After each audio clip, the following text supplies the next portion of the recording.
muggy day. Sky's gloomy, air's all wet.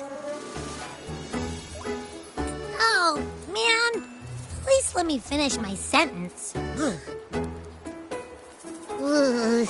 Cold, cold, cold. Oh.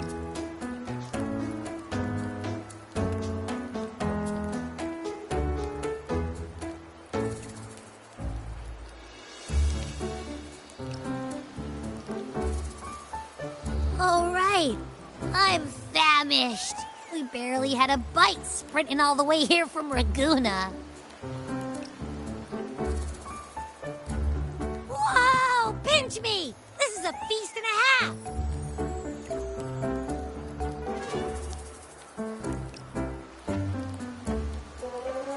Hey, Rover.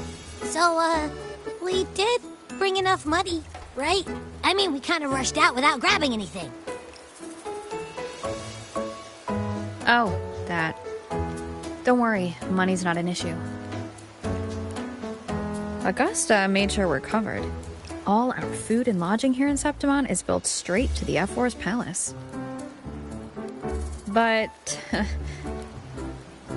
I think the owner might have overdone it a little. Ha! Better get used to it. You're the champ of the Great Aegon. And you know me. If food's on offer, I'll be a scoffer. Yeah, no leftovers, guaranteed.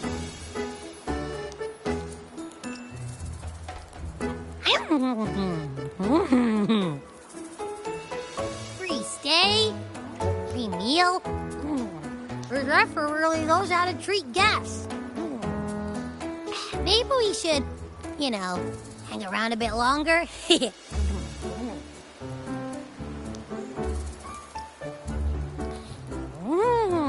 This smells amazing!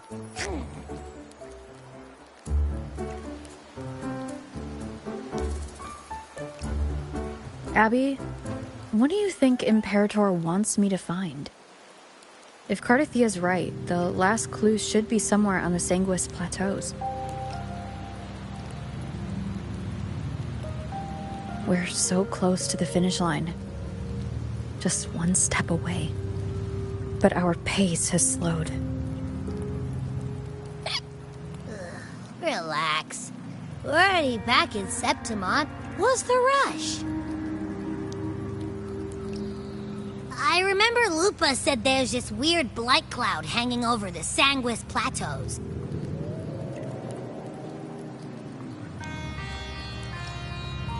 And when the high tide, or whatever, rolls around, all the gladiators go there to hunt tacit discords. Wait, is the high tide coming up soon? The Eiphor's invite did say something about a big hunt. Huh, that reminds me. Aren't we supposed to meet her today?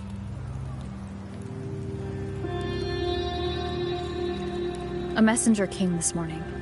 Augusta is dealing with an emergency, so our meeting's postponed. Looks like it'll be a while. An unexpected change. It's throwing everything off course. I don't like the feel of it. And why me for this hunt? If it's about the Great Aegon, the messenger said none of the other gladiators were invited.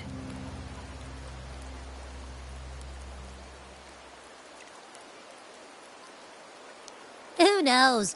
Maybe she just wants to test her strength against you. Typical Septimontian, right? You think so?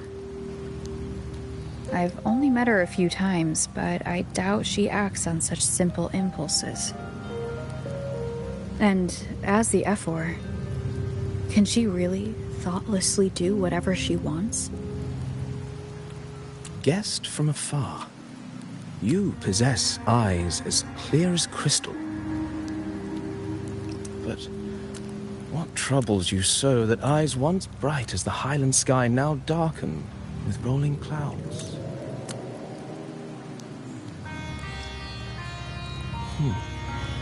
A warrior who walks the blade's edge does not falter over trifles. The clouds if I may guess, are cast from the throne. At the peak of Capitolini Hill, beneath the pale walls of the Eiphor's palace, secrets lie buried. And the most intricate among them are those born from the pursuit of power. Even one as honorable as the Eiphor must learn when to be ruthless. In Septimont, a city forged in iron and blood, anyone who seeks the throne without knowing the cost is no better than a lamb marching to the butcher's knife.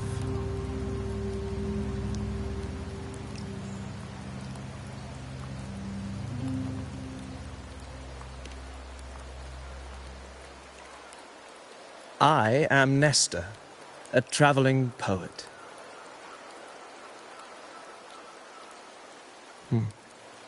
The rains in Septimont never seem eager to leave this season. So then.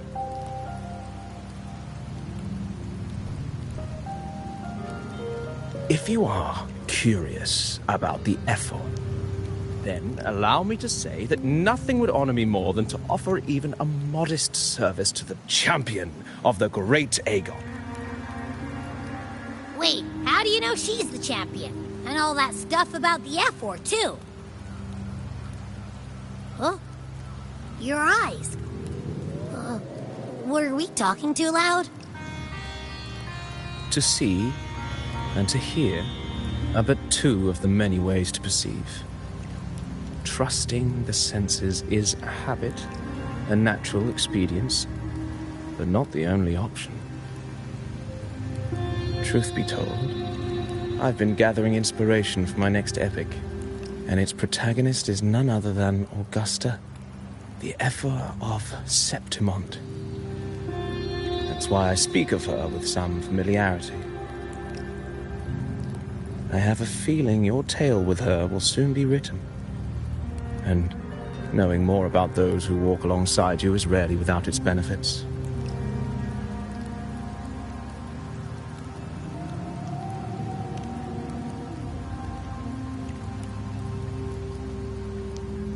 Augusta, a girl of humble birth, a resonator of modest talent, a commoner without noble patronage, and yet, from the den of wolves that is Septimont City, she rose and eventually claimed her place.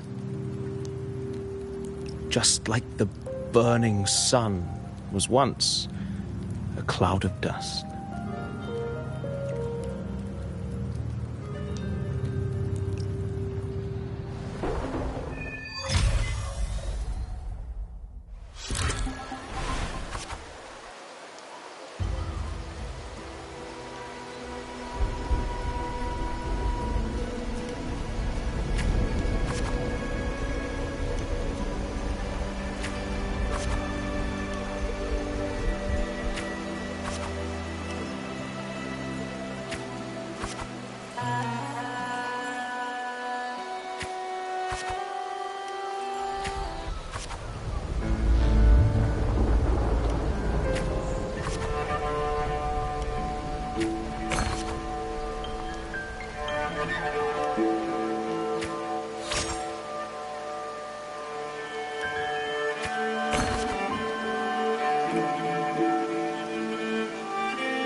Fail enough times, and you might eventually succeed. Should we call it resilience? Or mere stubbornness? Or, perhaps, for a girl who has lost everything, there was never a second option. She had no one to trust but herself, and naught but a blade to hold. And yet, as the first stanza of an epic, this is nothing extraordinary. Since the lament, across the scorched lands of Solaris, I've heard this story repeat itself, again and again. Greatness. Yes, our era has certainly seen it. But true greatness is never found on the first page of a story. Courage, glory, and honor. Such immortal virtues have been etched in tablet and stone. They are never forged overnight. Light as a thread, elusive as the wind, they weave themselves into every twist of fate, tangling with every insignificant choice we make.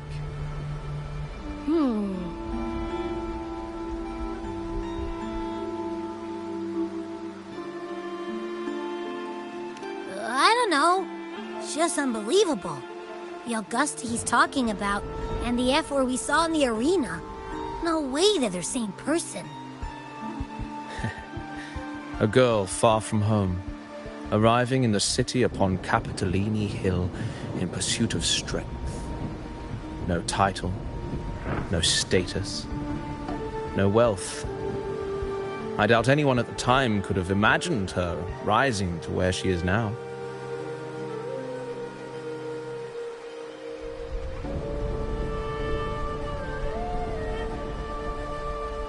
Do you mean Kato? Do you believe Kato handed her that final victory on purpose, and that his scathing words were a test of her resolve?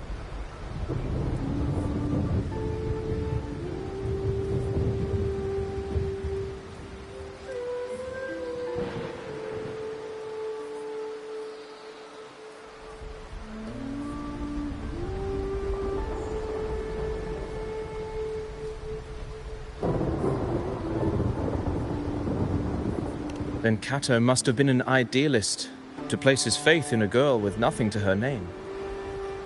Now, why don't we keep this question in mind and see where the story leads us?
merely the rough shape of a short epic.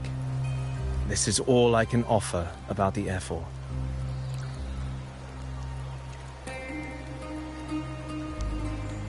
Now, as a listener, what do you make of my narration?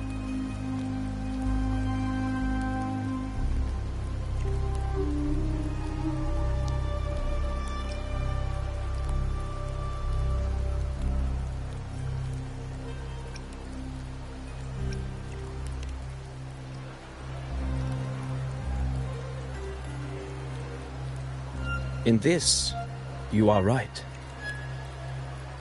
Poetry can only offer a glimpse of the true story. The reality of people, events, and things slips beyond the grasp of words. I do not belong in the pages of the epic, so I remain confined to the observer's gaze. I can imagine events and emotions unfold, but I cannot truly recreate them.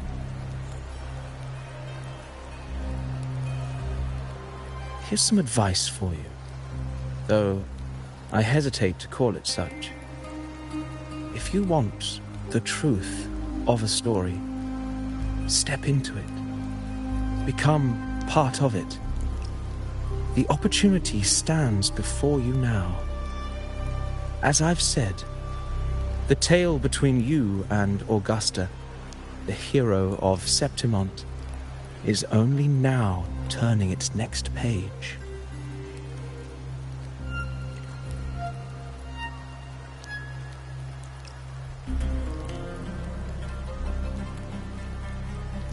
It's not difficult to see. Fate flows like the stars, tracing their course. Your destination is written in the steps you take.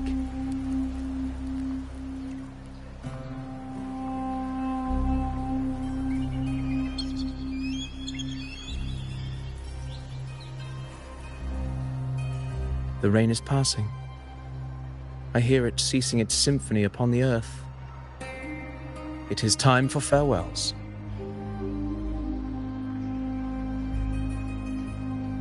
Before I leave, may I ask you one last question? What is it that has lifted Augusta to the seat of power? What is it that makes a ruler?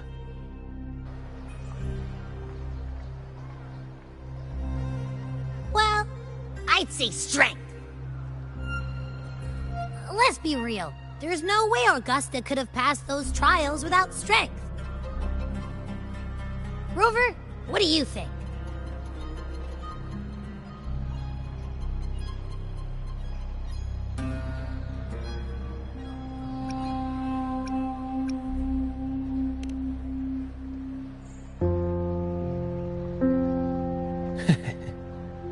You needn't rush to answer now. Keep it in mind as you continue your journey. When the final chapter is written, the answer will reveal itself.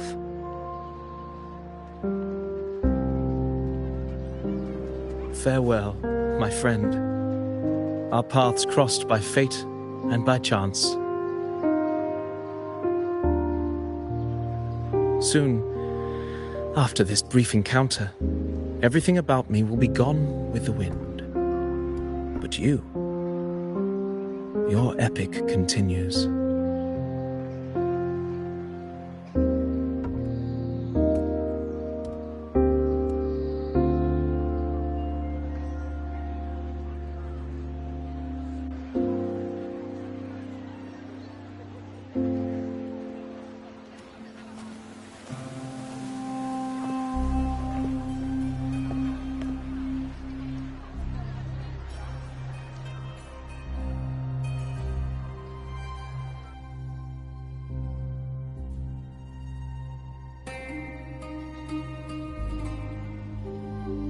Your Excellency, you have indulged her too much.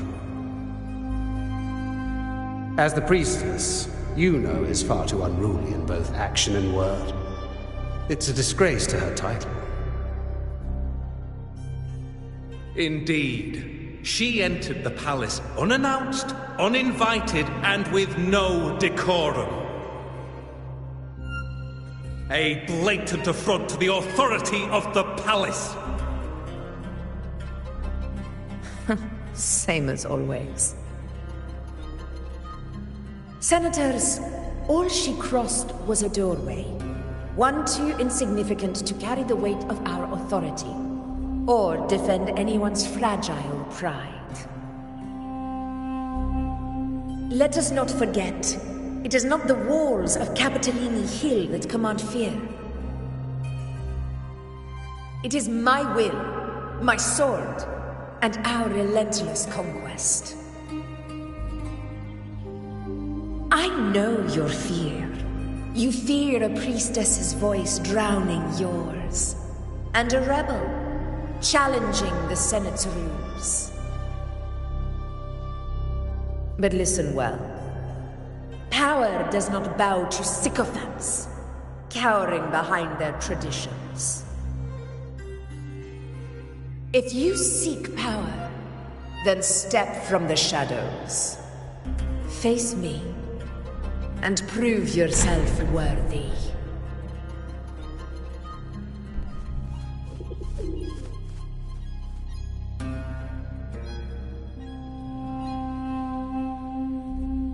Took you long enough, Augusta.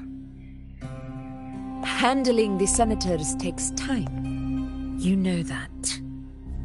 Well, to keep our esteemed priestess from waiting, maybe next time I'll just leave them to their own devices. I'll make sure they record every detail of your feat, and relay it word for word to Grandmother Lilibet. Priestess Iuno, unruly behavior, left Tetragon Temple without permission, and trespassed into the Eiphor's palace. I wonder, who will lose it first? Lilibet or you? Let those old foxes report me all they want. If they step into the Tetragon left foot first, I'll shoot the left. Right foot first, I'll shoot the right. Hey, I'm with you on that one. The Senate should be reminded now and then that the Tetragon's kindness is not a reason to take Priestess Iuno lightly.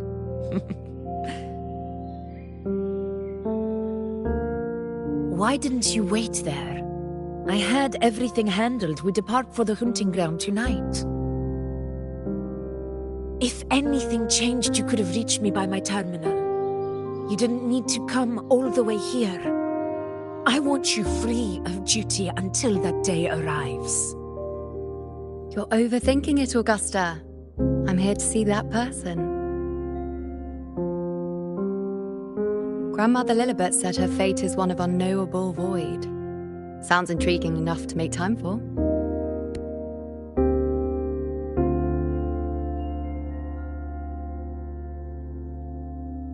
So that's it? Too bad. The ship from Laguna won't dock until tomorrow morning, and we'll be gone by then. Ugh, what a hassle. Patience, you know. The warrior has accepted the invitation. So, you'll have plenty of time to meet during the hunt.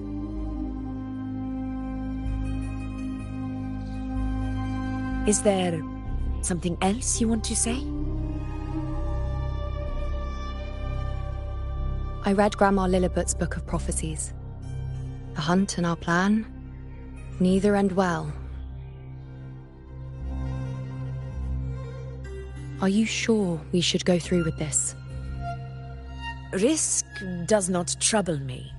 Peril simply requires greater strength.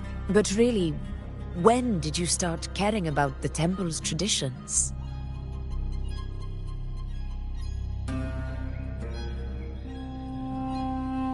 O ye faithless of Septimont, the divinity is enraged. Should your ruler defy their will again, doom shall be your fate.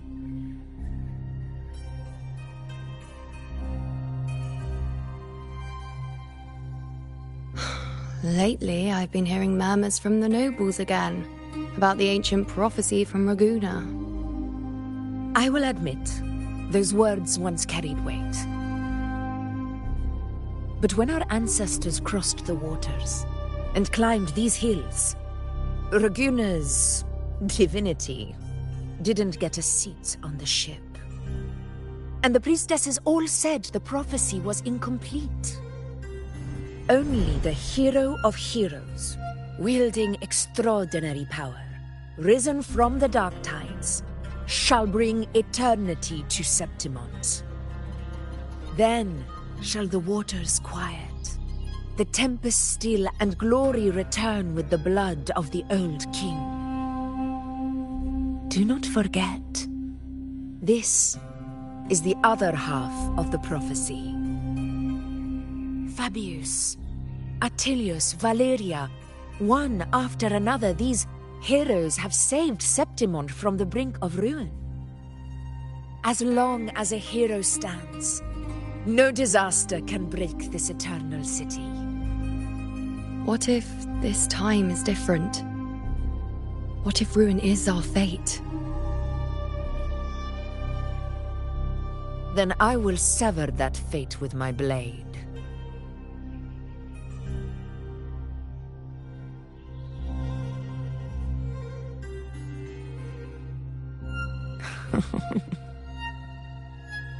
What's so amusing?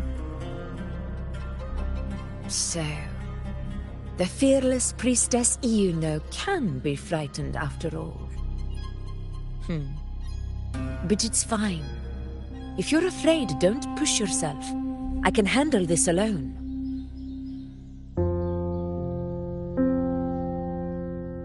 Most revered priestess, wait for me in the temple.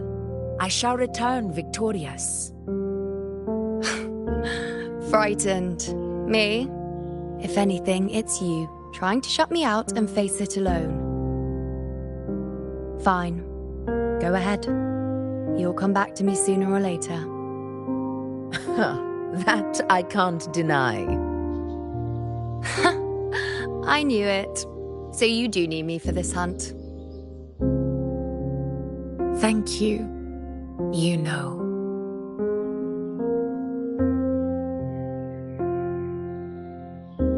Why are you saying this?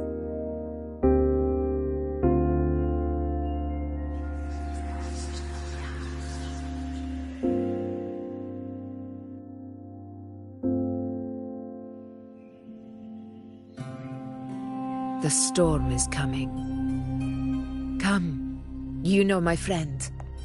The best way to greet a storm is to walk straight into it.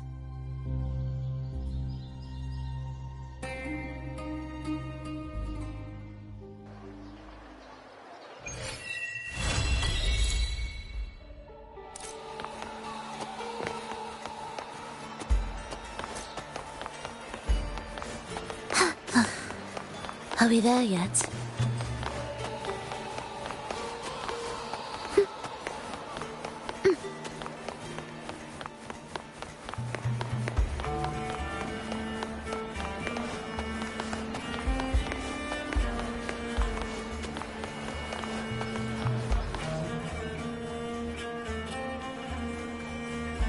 Ooh-wee. Sure is a beautiful day. So, any news from the Eiphor rover? Or are we still chilling like we've been for the past few days? Good day, Madam Rover. I am Damien, an attendant in service to the Eiphor's palace. By direct command, I have come to deliver you Her Excellency's personal letter. It concerns a matter of utmost importance.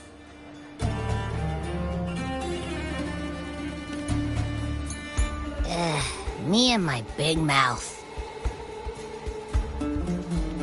Hey, what does it say? Scooch up a bit. It says Augusta has taken care of everything on her end. She's ready to meet us at the Eiphor's palace as agreed. It's most likely something to do with the hunt. We shouldn't keep the Eiphor waiting. Time to go, Abby. Oh, you mean now? Well, I'll think I'll sit this one out and leave all the heavy stuff to you guys. Chat for as long as you like. Just give me a holler if you need me.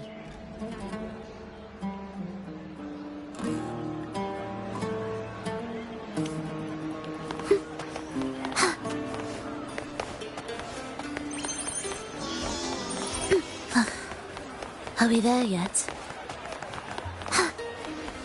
The Eiphor's palace is just ahead.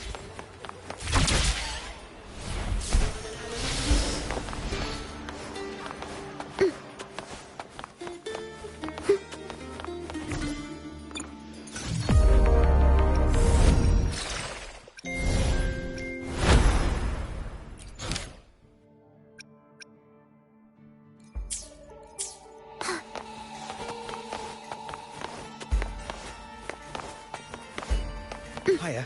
Your pass, please. Next, we'll head to the Caracalla market. Looks like Augusta's already taken care of everything. Let's do this.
Impressive!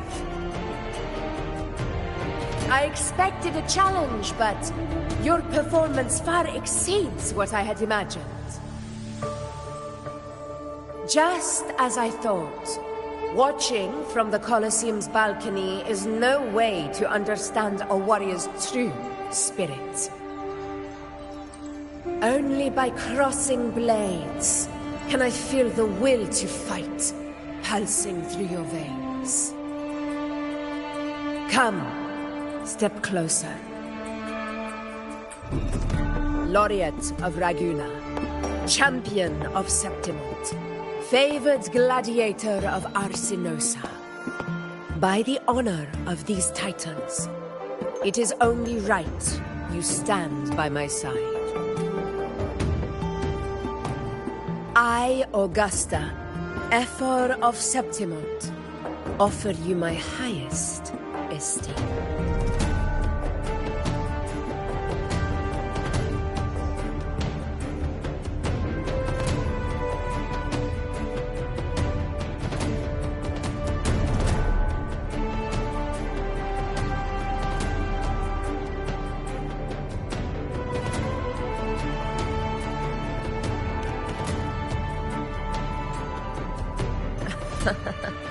Simple and efficient.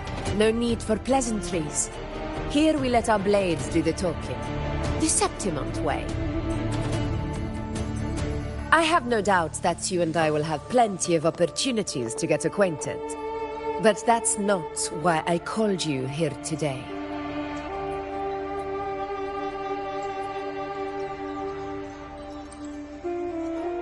On my behalf, and that of the Eiphor's palace, I extend my deepest apologies for failing to keep our appointment. I hope this delay hasn't dampened your enthusiasm for the hunt.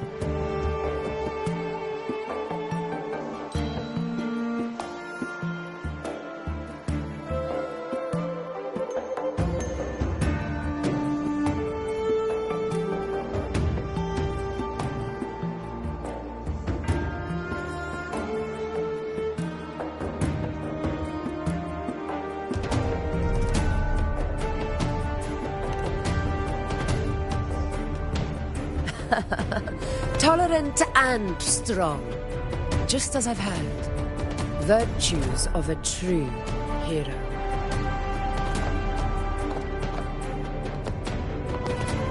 Well then, seeing that your interest still holds, shall we discuss it?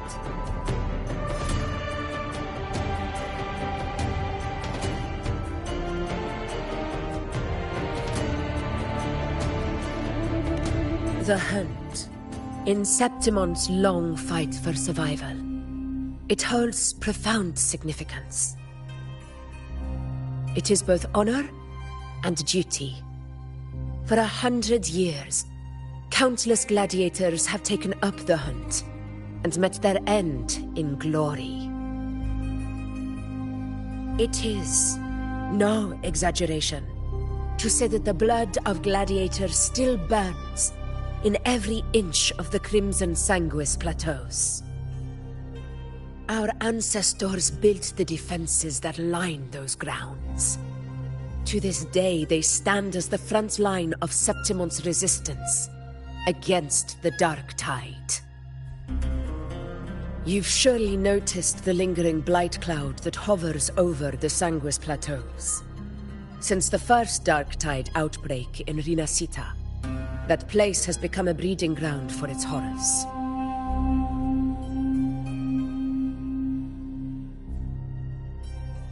As you've no doubt realized, our prey are tacit discords, born from the Dark Tide. Only those who desecrate Septimont fall beneath the gladiators' blades. The high tide is upon us, and it will be a storm like no other. My hunting party requires unstoppable warriors. Sacrifices are inevitable, but I believe you will be a banner that stands unbroken, Rover.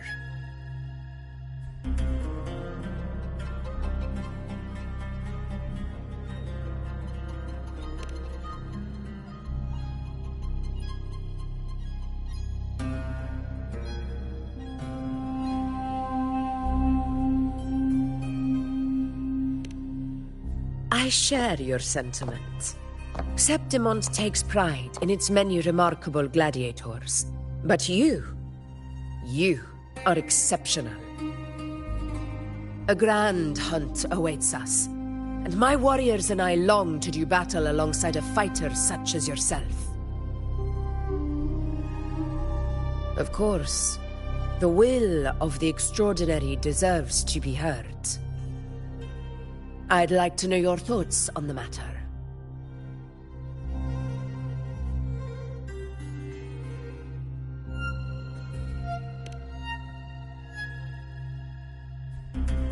A straightforward answer.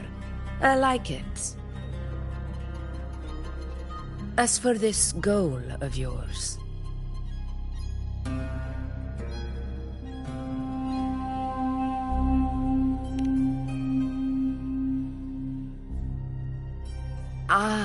yes. The Journeying Paradise. I've heard that laughable name before. A pity the hunt was made to shatter that little fantasy. As for the Sentinel's relic, go to the Earthrend Wedge It's where the Sentinel Imperator first descended upon the Sanguis Plateaus, and is the epicenter of every hunt to this day. However, due to its significance, not even Septimont's highest officials are permitted near it. But if that is what you wish, say no more. I will make it happen.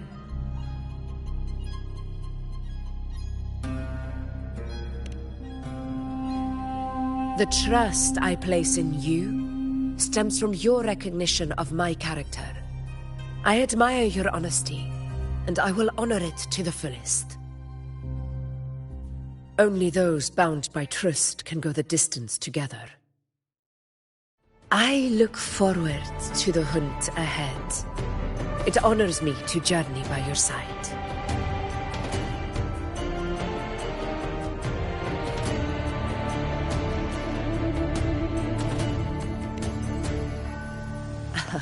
Patience, my friend, is the first step to becoming a hunter. When the storm rages in the skies southeast of Septimont, I will await you at Tempest Cliffs.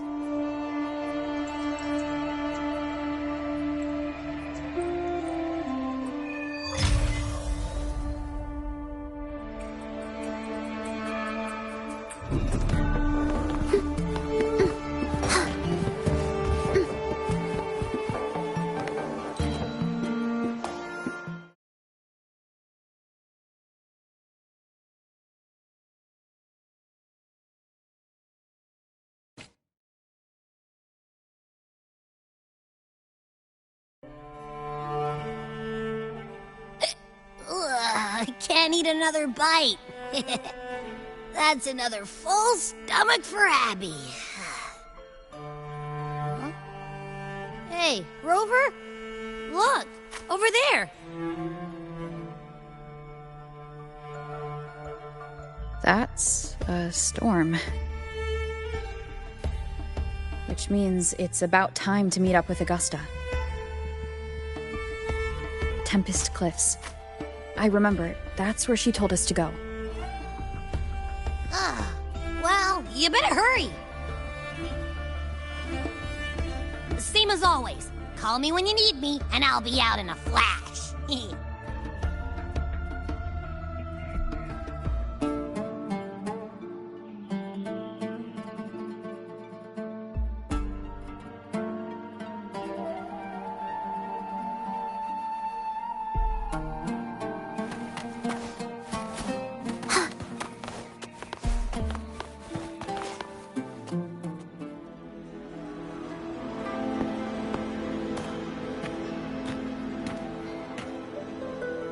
This should be the right way. If you're heading for Tempest Cliffs, head east. This path will take you straight to the Courtyard of Glory.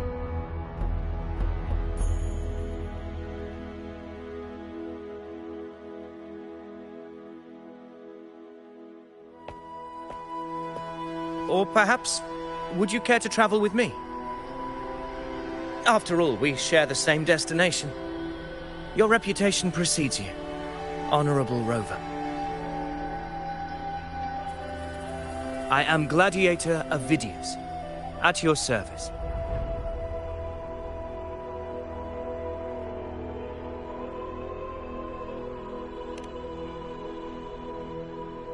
Gladiating and hunting are the very pillars upon which the glory of Septimont stands.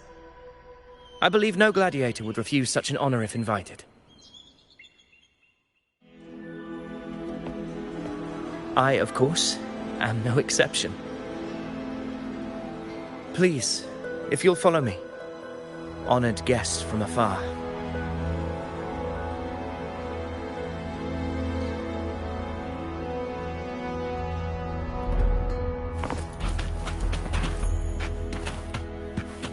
Augusta spoke of the great surge we are about to face.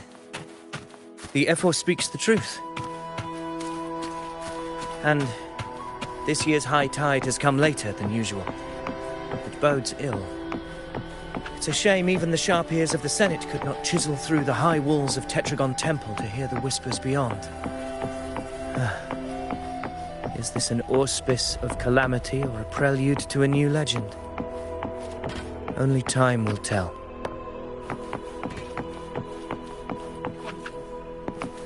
With a dark tide upon us.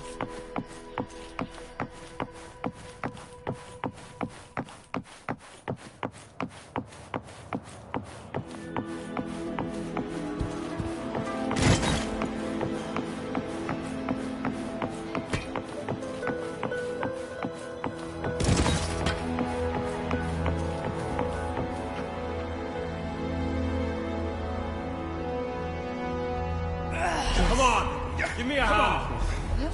Did you hear? Over behind! This one's serious. Not like that! Like Set. Yeah, almost ready. The pleasure of escorting you to the Eiphor has been fulfilled. For now, my duty ends here. From here, we march onward to the hunting grounds, where the dark tide's creations may await us. When the time comes, it will be a true pleasure to see your skills in action.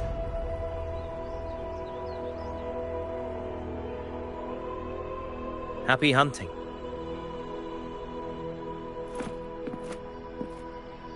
Come, join us, Rover. The horns signal our departure.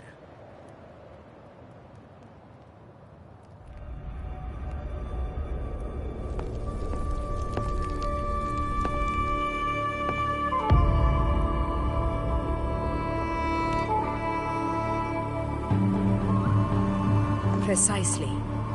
These cliffs mark the opening of our campaign.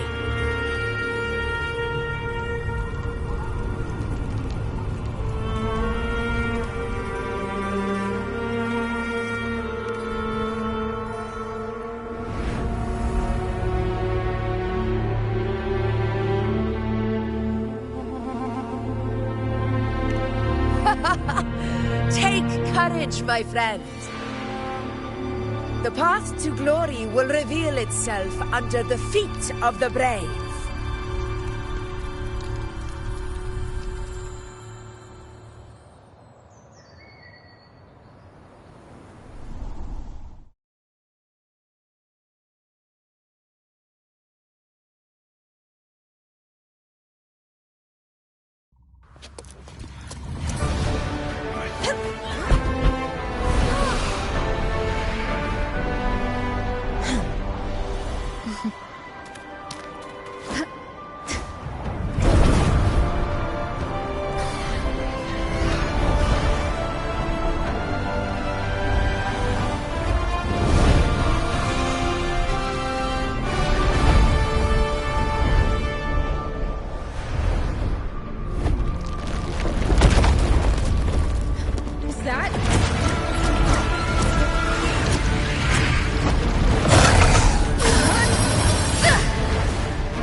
Will the approaching sounds be beautiful?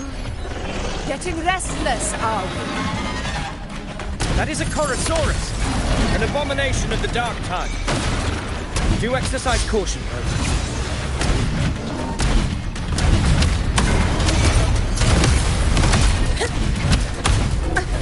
Barely fast.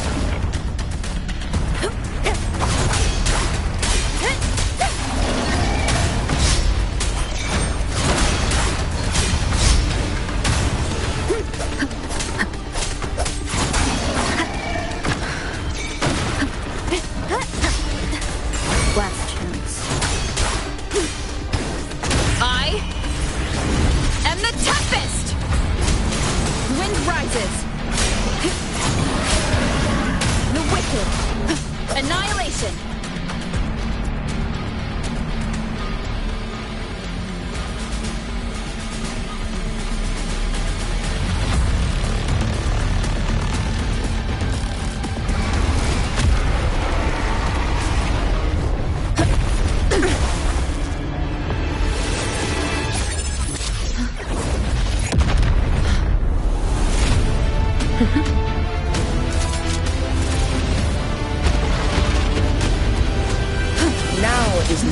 the moment. Let it flee. The path it takes leads deeper into the trap we laid.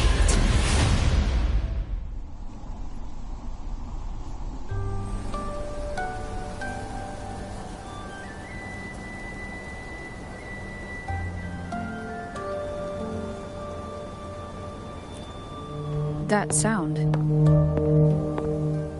It's from Hornet. An echo. It's signaling we retire for the day, that's all. Augusta, time to bring your party back to the Hunter's Den. Of course, Priestess.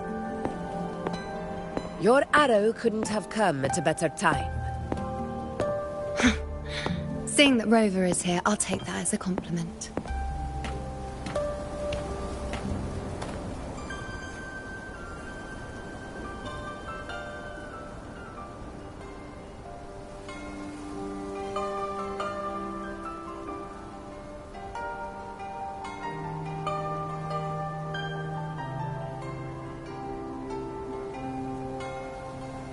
The Hunter's Den.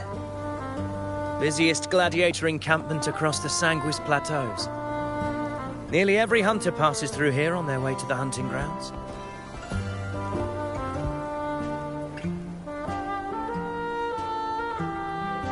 We will rest here before setting off for the next hunt. I must admit, this place is rather magnificent.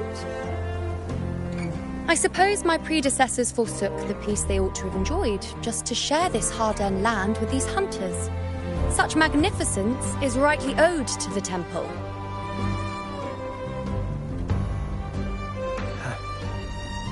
The priestess's words are not without merit.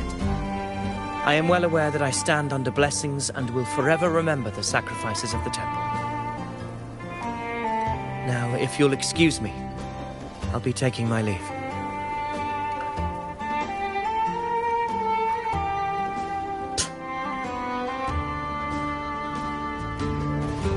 Though we've already met, I suppose a proper introduction is in order. I am Yuno, priestess of the Tetragon Temple.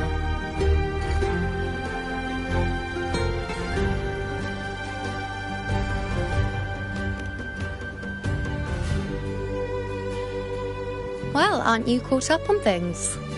What you say is true, though I've long since grown tired of such affairs. Come now, Rover. Surely you can find me something more interesting to occupy my time. For instance, the hunt. Quite frankly, when it comes to dealing with the dark tide, none of these gladiators can hold a candle to me. Ha! Look at those looks. I've seen them all before. What can I say? When you're as dazzling as I am, jealousy tends to follow. I'll be making my way back, Augusta, lest my shine further sting the eyes of certain people. If you find yourself with free time later, consider visiting me at Tetragon Temple. Not every Outlander is granted access to its sacred halls.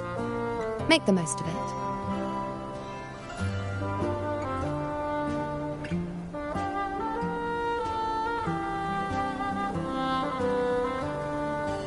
It's rare to see Yuno hold back like that. You must be someone different to her.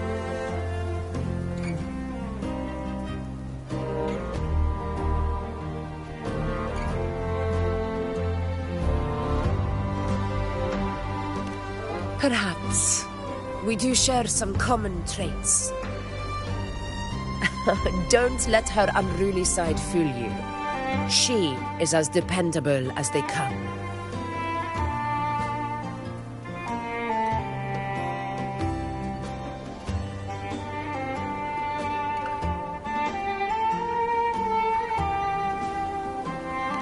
A Chorosaurus. Avidius was correct. It is a tacit discord born from the dark tide. What he didn't have the chance to tell you is that it is the deadliest Chorosaurus of them all. We call it Tyrannos. A vanguard of the dark tide that rides its surge to reach our lands. The Threnodians' attempt to plague Septimont never came to fruition. But do not mistake that for victory. Our enemy will not bow so easily. The dark tide, immortal and indestructible, carries out the will of its creator, the Threnodian Leviathan. Only the Earthrend Wedge, that bears Sentinel Imperator's power, can sever the link between the dark tide and the Threnodian, burying the calamity deep beneath the Sanguis plateaus. The hunt is how we disrupt the dark tide's frequencies, by capturing and eliminating its creatures. However, the Earthrend Wedge's energy range is limited. Our mission is to deliver a true death to our prey. Meaning we need to hunt and kill the beast near the Earthrender. Is that how we stop the dark tide from spreading? Yes, and it must be done within Maroonwood. This confrontation with Tyrannos was expected, but it's not a fight anyone is eager to face. That beast is well aware of our plan. It's no mere prey. In many ways, it's a cunning hunter itself.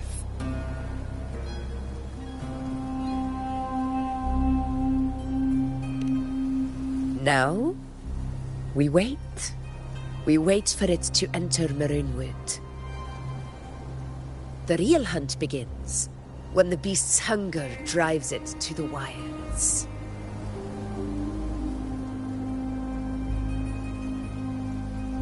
Your Excellency, the Senators request your presence in the main tent.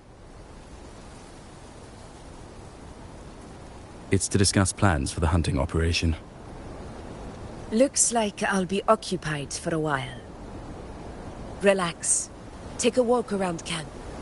The hornet's blare will sound our next departure. It's a sound that can be heard across the canyons. You won't miss it.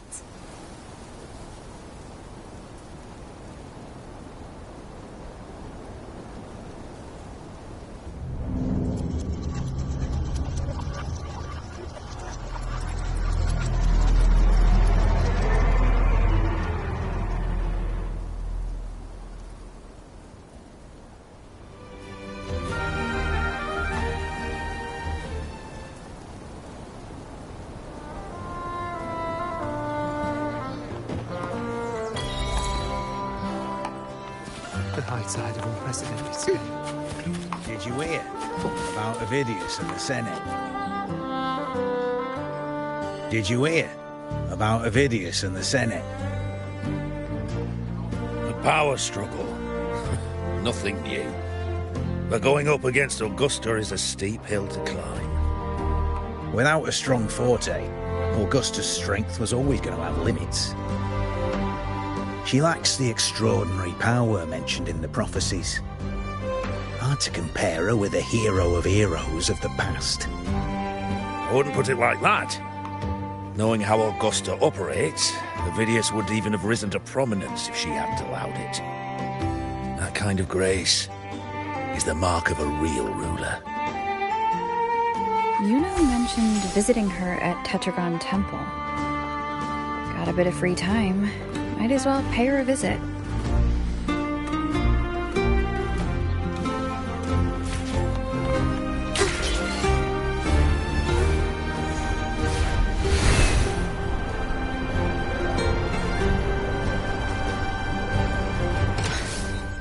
Didn't think I'd find something this grand way out here in the hunting grounds. No sign of Yuno, though.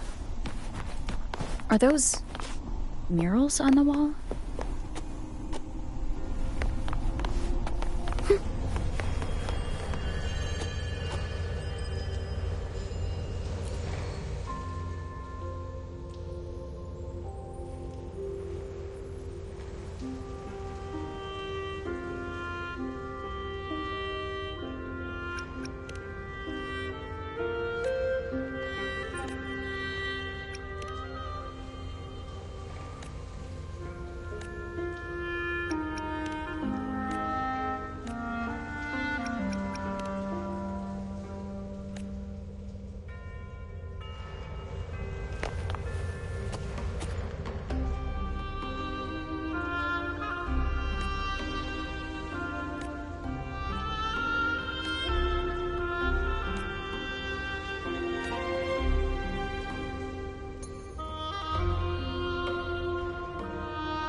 Good day to you, Madam Rover. It seems you too have taken an interest in the temple's murals.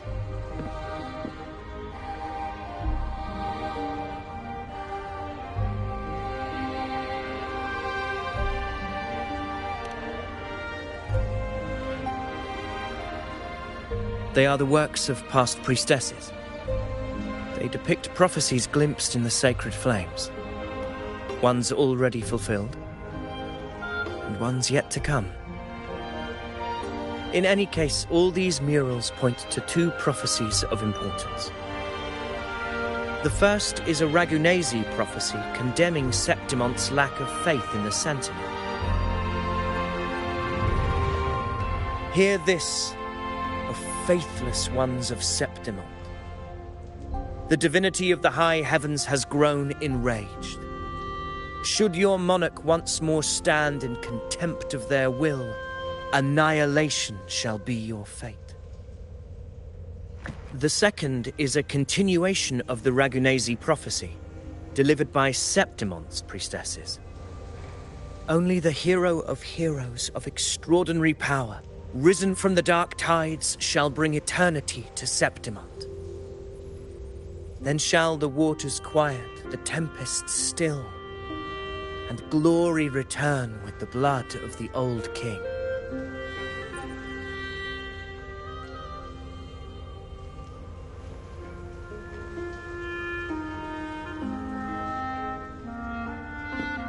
You seem drawn to that particular mural. It tells of a calamity yet to come. And, as always, the hero of heroes, who shall rise among us to turn the tide of fate. Yet the identity of this hero remains a mystery. Coincidentally, much like the absent part of this mural, the prophecy of our victory over the coming disaster remains untold. Whether the priestesses can't foresee the fate that awaits, or whether the true prophecy is meant to remain hidden, is indeed a question worth pondering. Our would-be hero of heroes, lost in daydreams again. What is it this time? Staring at an empty wall, hoping one day it will bear your name?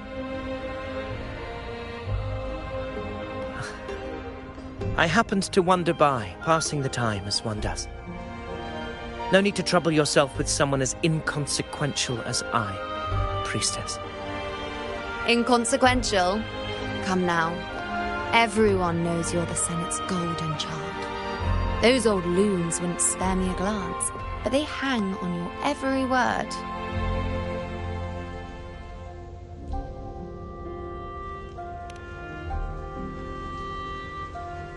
Have you been waiting long? Oh, I can't believe he got to you first. Isn't paying respects to the heroes fairly commonplace? Surely we needn't allow rivalry to come between us, priestess. I'm not blind to your tricks, Avidius. Do you really think Rover would take sides? With you? Let me guess. Eliminating Tyrannos and the Dark Tide before anyone else would be the perfect act to prove you're the prophesied hero of heroes. 4 expeditions to Main's Deep, plus a Home Leaf medal, and now you think you can usurp Augustus' place? Don't make me laugh.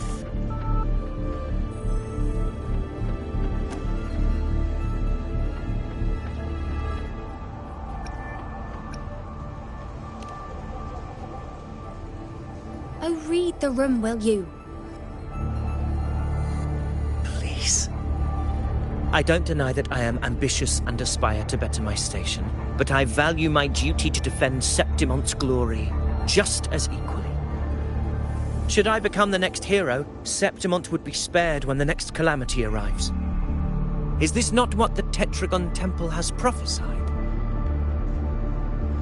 Why, you...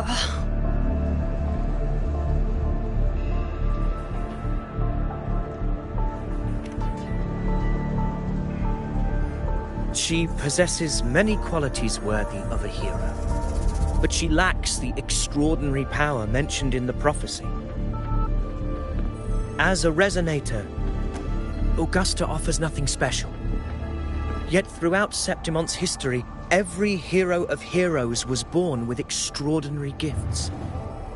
She may have the strength to wield a sword, but I doubt her ability to endure pain and the slow, wearisome passage of time like other resonators. It's a pity that in a city built on prophecy, Augusta is a disruptor of the rules. I assure you, Priestess, I will not act from the shadows. If Augusta seeks a fair challenge, I shall honor her with the respect she deserves. Priestess, Rover, I beg your leave. Perhaps we will bear witness to the birth of a new hero in the hunt to come.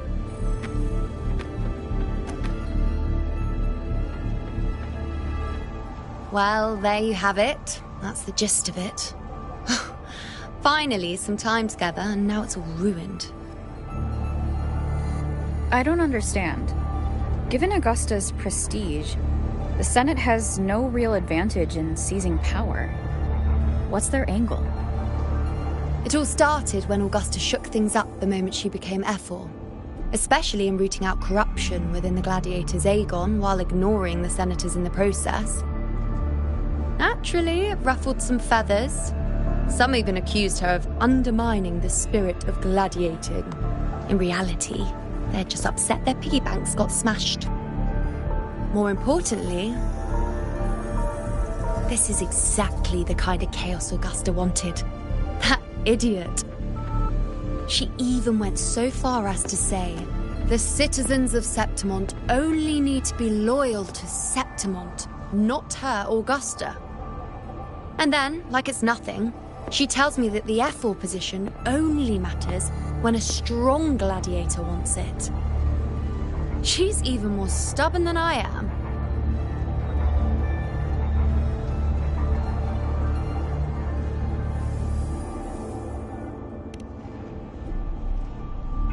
Now, why would I be worried about that?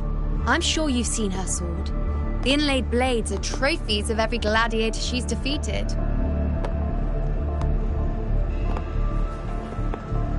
Even ones with decent resonance powers like Ovidius, she eats for breakfast. Though Ovidius makes me rather uncomfortable. It's got nothing to do with his stance, it's more of a hunch. Something about him feels unnatural.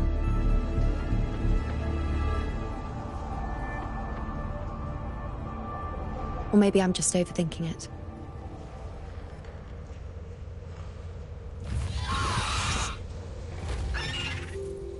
It's the Griffrex. It appears our prey has finally come out for some fresh air. We'll meet again later, but next time I'd like your undivided attention. No distractions,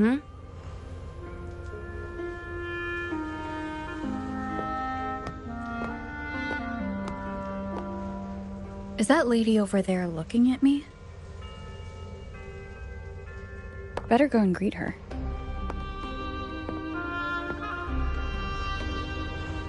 I overheard a few gladiators guessing who the next hero of heroes might be.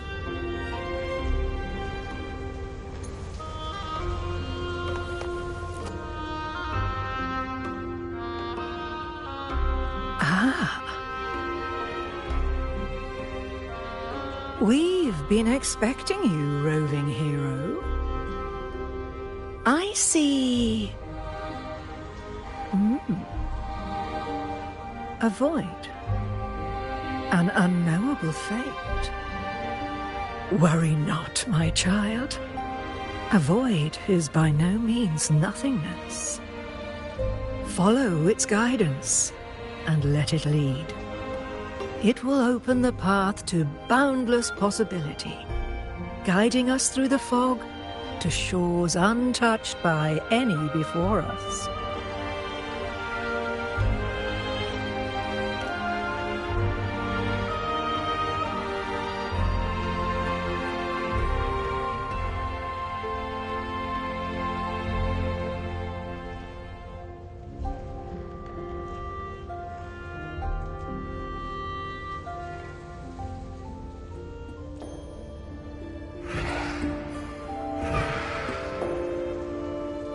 Perfect timing.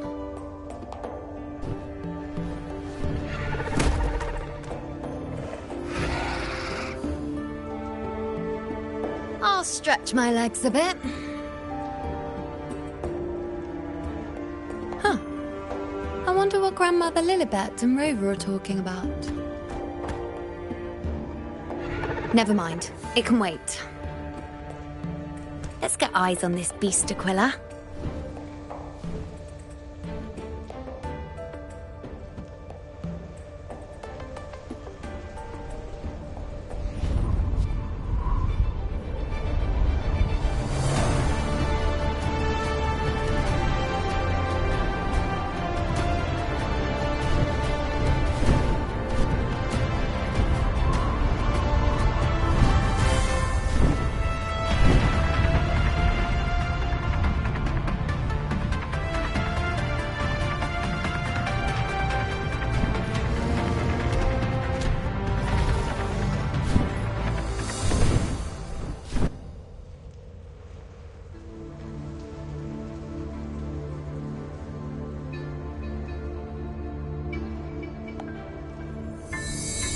Spirits of the hallowed land, answer my call.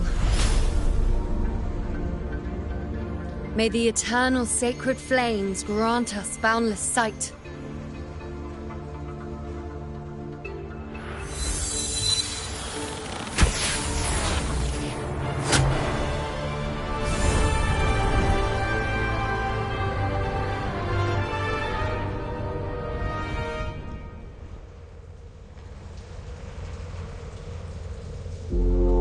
It's the horn. I'd better find Augusta.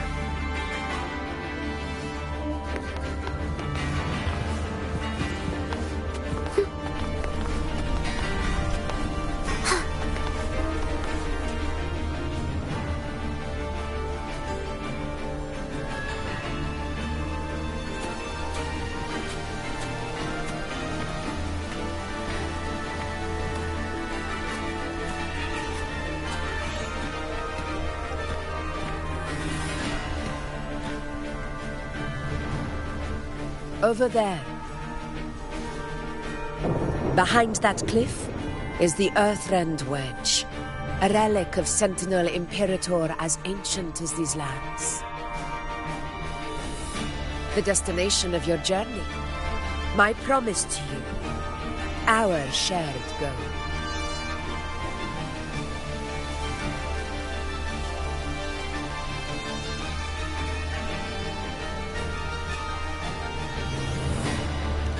An anchor stone, made from tacitite formed around the Earthrender.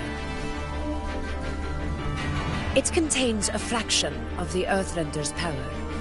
It offers no defense capabilities, but it can at least serve as a temporary measure to hold off the Dark Tide, or its creations. We need to deploy 3 of these in predetermined locations across Marinwood to generate a force field. This will drive the Chorosaurus to the Asphodel Barrens in the lower levels. The field blooming with asphodels is where the hunting party can safely reach the lower levels. Judging from the height, it's close to the Earthrender's base. In that field of glory, we will grant Tyrannos the death it deserves.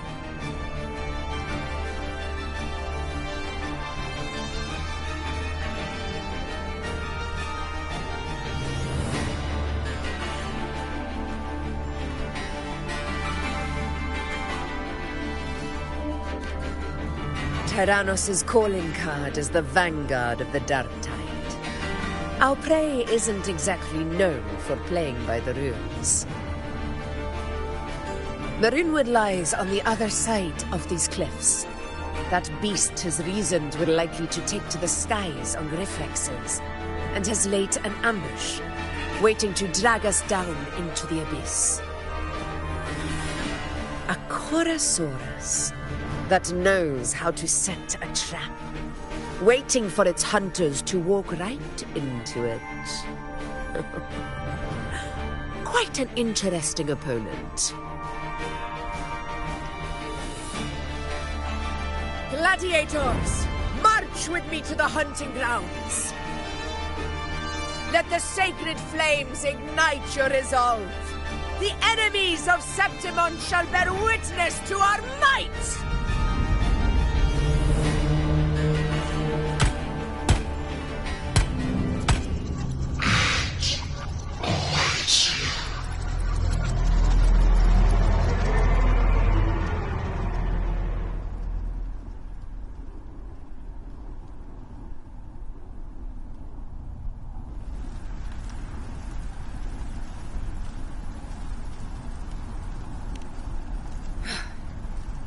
Let us be on our way.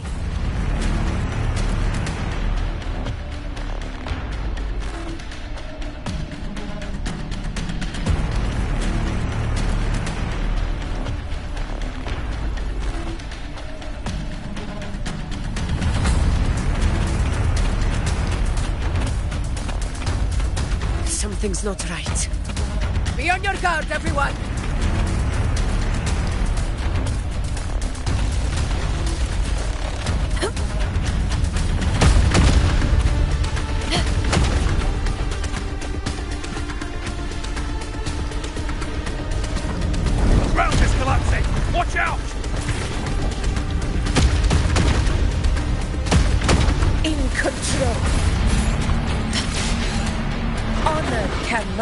Be silent. Over there! Getting excited, are we, Tyrannos? Watch out for those molten rocks. Use the pillars for cover. Move!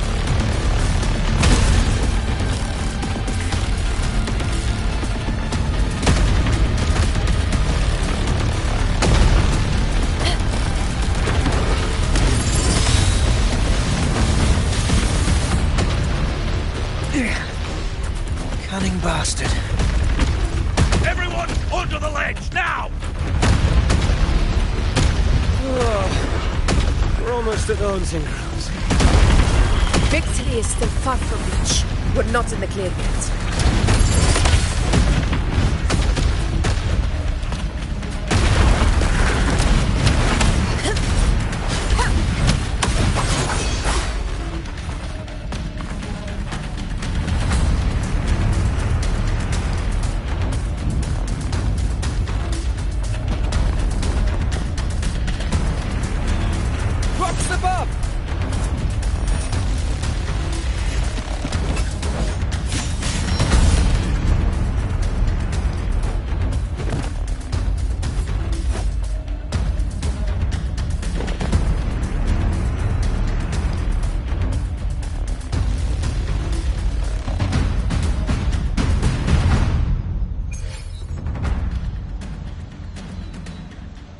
This path will take us to the first... Tacit discords. Ah, just in time. My swords had enough of waiting.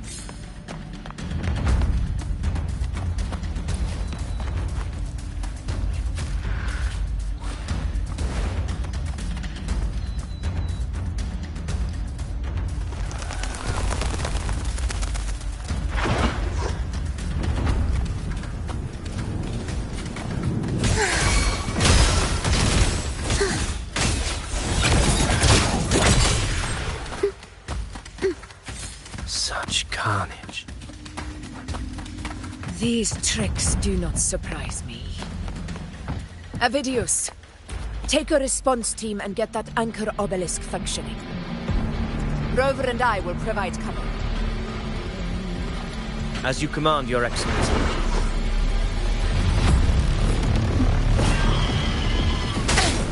A worthy opponent. Roars of conquest!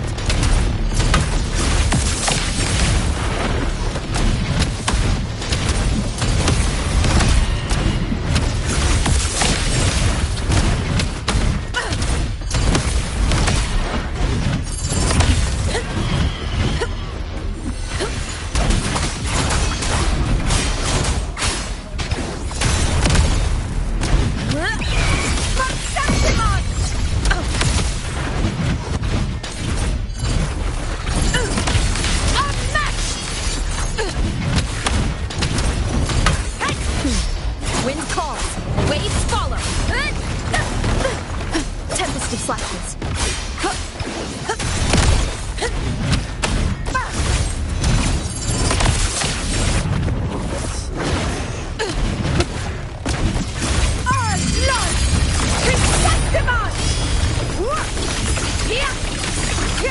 One strike is enough! Avidius's team should be almost done, Augusta. I'll head over to join them. Of course. See that it's done.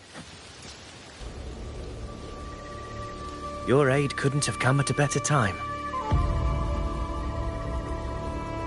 We were just about to insert the anchor stone into the obelisk.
Excellent work, all. Spiteful shadows.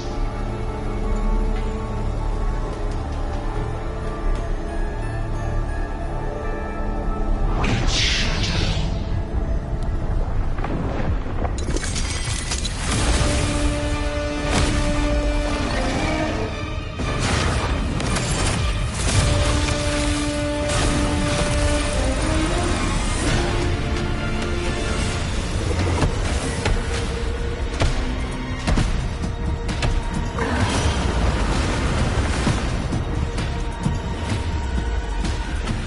Inside these hunting grounds, the hunter can become the hunted at a moment's notice.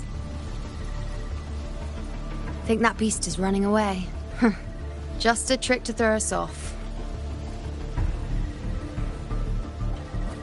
Let Augusta humor its little performance. Beasts who think they've won are always the first to die. Let her handle the Chorosaurus for now. We have more important matters to take care of.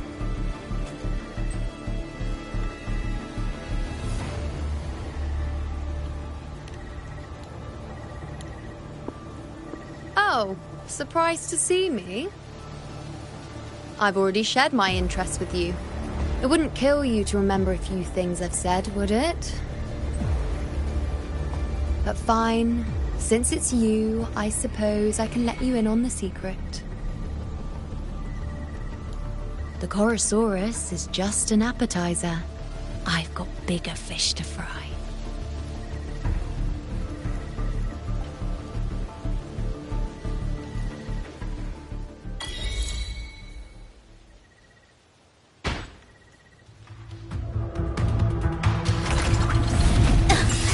Missed a beat. Heed the echoes.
The next anchor obelisk is on the other side of the plateau.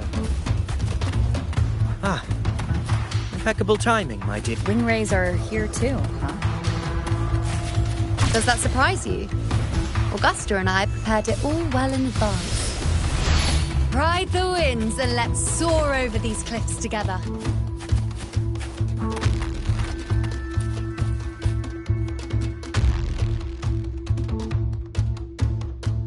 We've lost sight of Augusta and the Chorosaurus.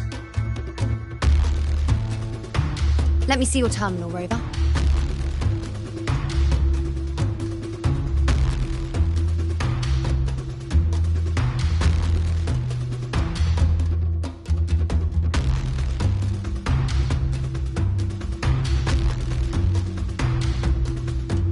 There.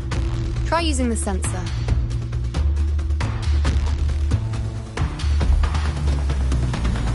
You catch on quickly.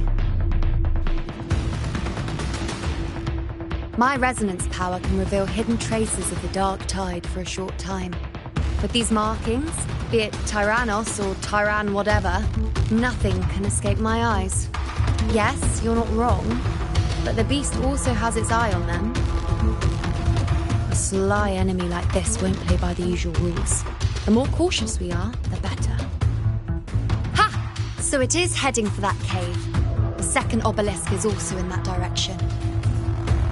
Come, let's go have a little fun with our friend.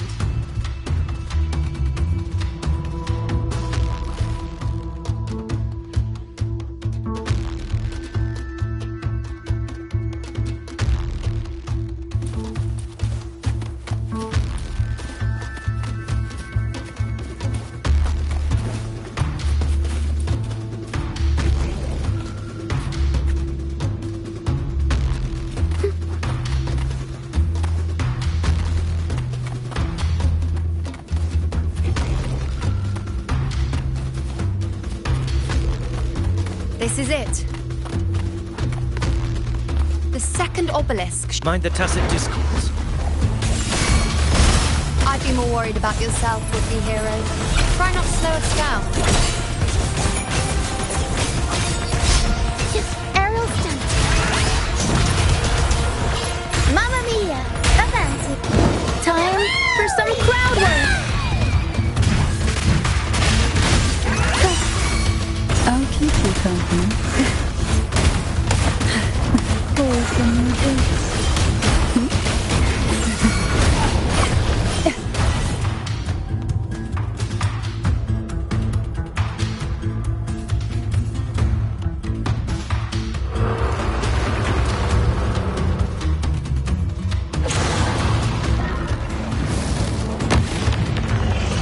Watch out! How did it manage to get here? There's an opening in the floor. That's our way out.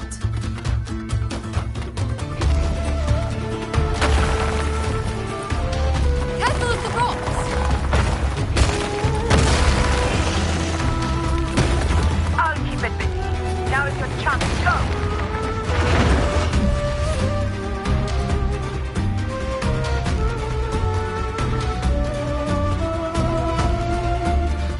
Make no mistake!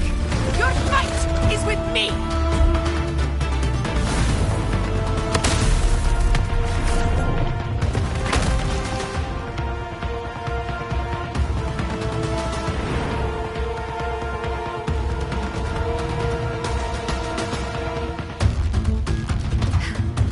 Augusta.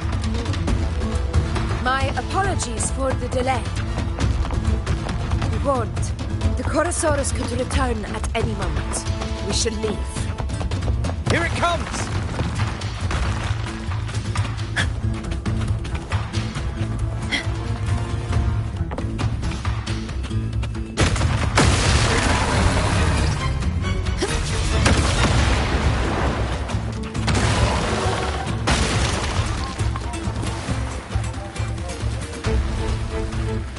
These formations seem solid enough for a quick pause.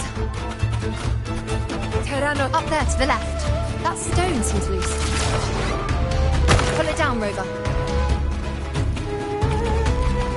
honor cannot be silent. Roars of comfort!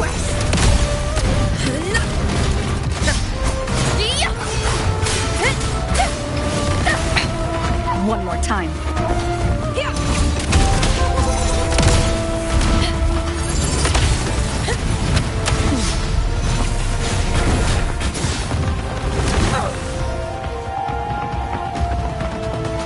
Wind rises.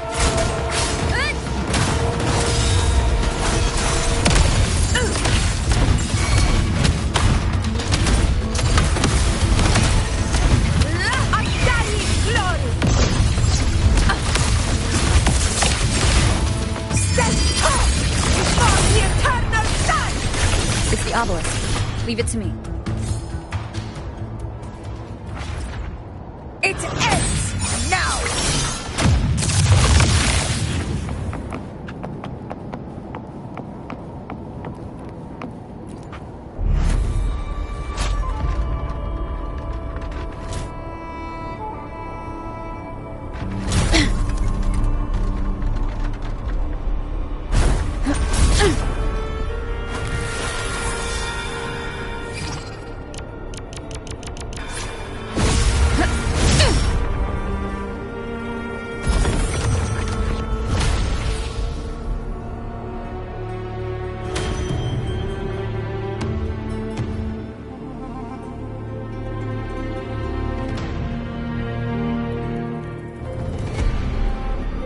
Splendid! Let's keep up the momentum.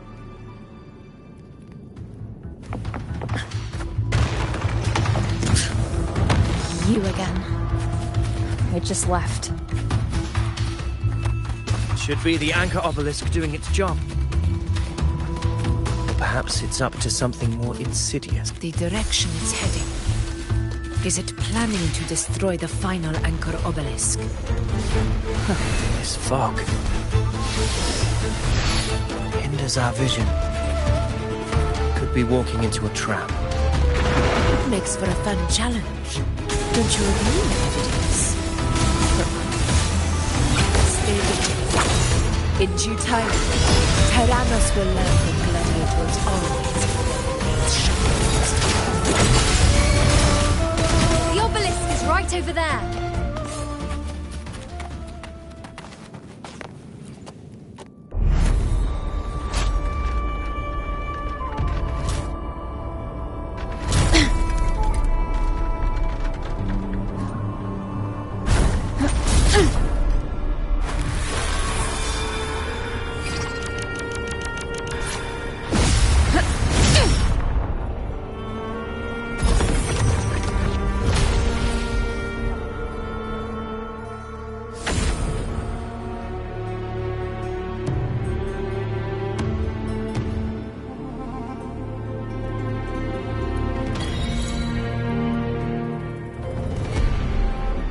Good. You did well not to disappoint.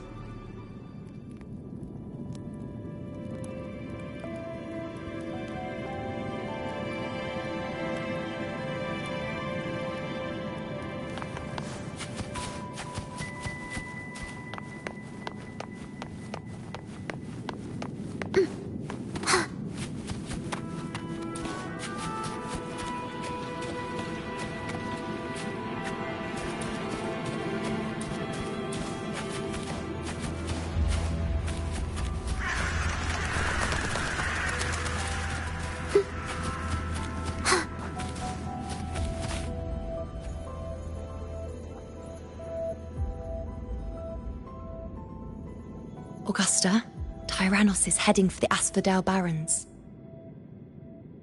The net has been cast. It's time to reel in the prize.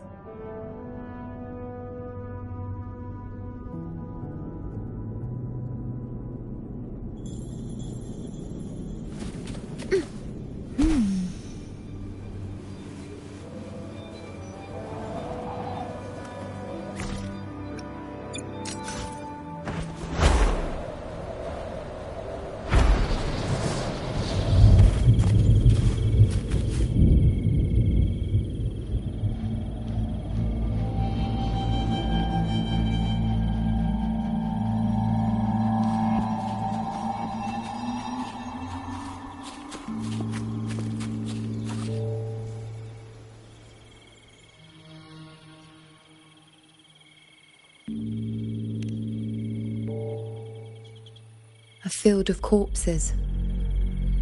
Horrifying, isn't it? This is Tyrannos' birthplace. A kingdom of brutality, and the beast is proud of it. Every hunt before this, it was here that we met our final battles. The gladiators went to great lengths to drive the Dark Tide's creatures into the Asphodel Barrens. Likewise, their prey were just as eager to bait their hunters here. This is destined to be an evenly matched game of life and death. Hunter or prey. Only the one still standing gets to decide.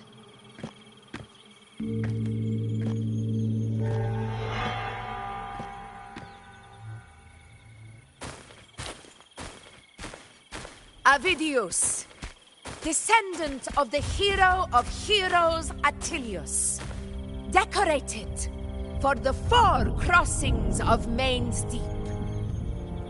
I see the desire in you, your desire for power. Yet if you wish to be my opponent, then this level of resolve is far from enough. Step forward. Stand next to me and pursue your desires without hesitation. Let your ambitions burn even hotter. As you wish, Your Excellency.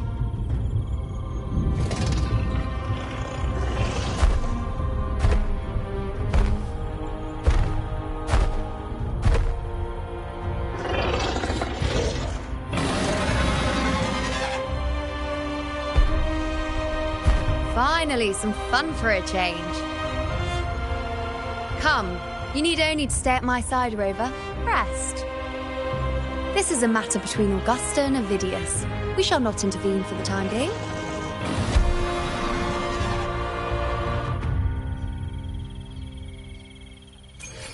Will the approaching sounds be beautiful enough?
Is in place. It will take the bait.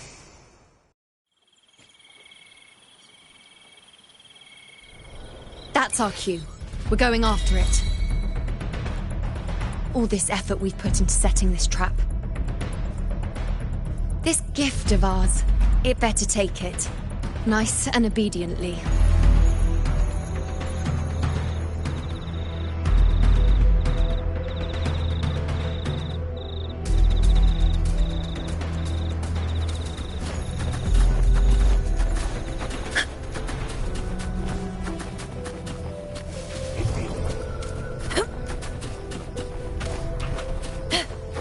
Over there.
What was that?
Now!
What was that about?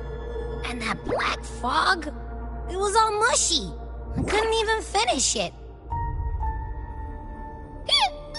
Ooh, oh boy. Did I take a huge bite out of that one?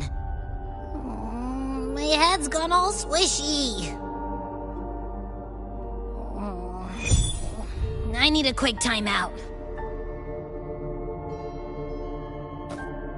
How are you holding up?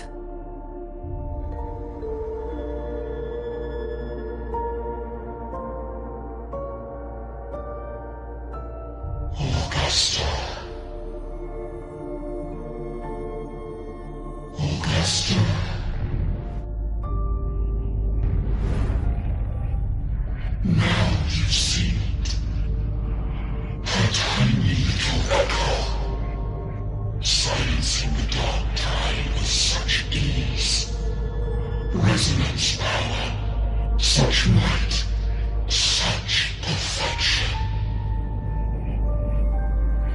Confined to this frail human form, you will achieve nothing. You nearly lost everything, as you once did. Augusta, do not resist the gift of divinity. Follow our guidance. Return to Lannister. To your home. Augusta.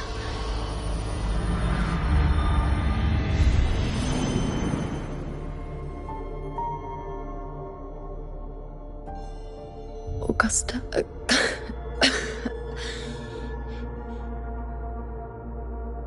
If, and I say, if Septimont's fate has already been decided,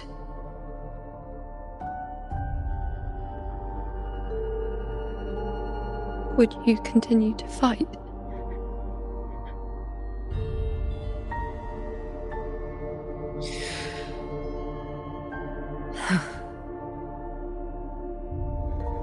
A ruler assumes their place by accomplishing the impossible for their subjects.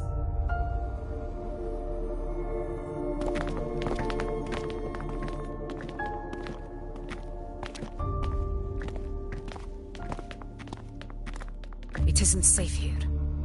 I'll lead a team and escort everyone to a temporary camp not far from here. But before that, I must ensure no one is left behind. You go ahead, Rover. I am entrusting Yuno to your care.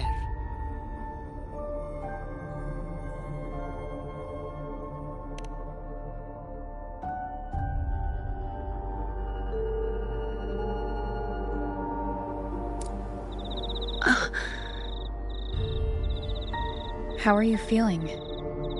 Do you want to rest a bit? I appreciate your concern, but I'm not as fragile as you think. This road is nothing I can't handle.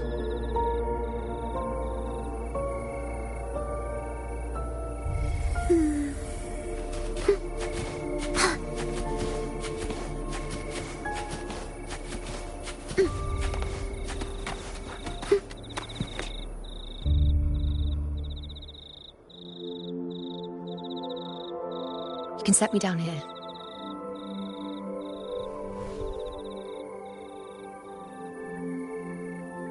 Come on. Don't give me that concerned look of yours. It's nothing to worry about.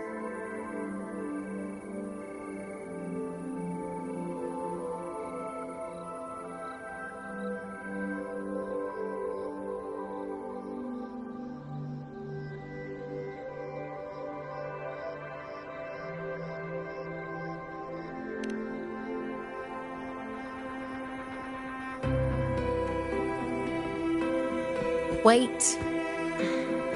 You have questions. Don't pretend you don't. Well, spit it out. It's only a minor injury. I can manage.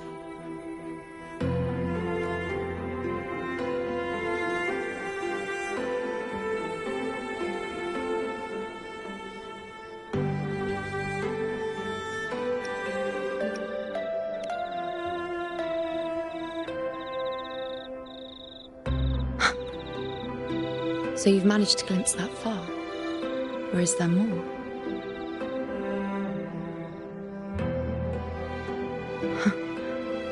Just how many more surprises do you have for me? But I suppose only you could manage something like that. Grandmother Lilibet, the head priestess you met at the temple, once spoke of the unknowable void that is your fate.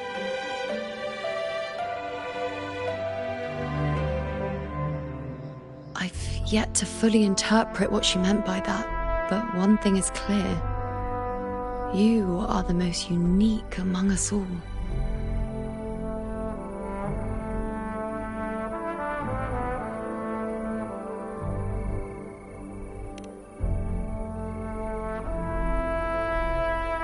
They were, as I once perceived through the sacred flames, the fate of Septimont.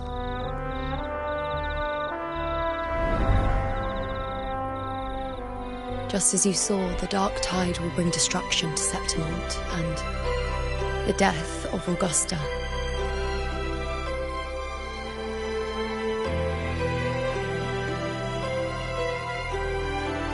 I don't know whether Raguna's predictions are actually true, but fate has given me no response but sorrow.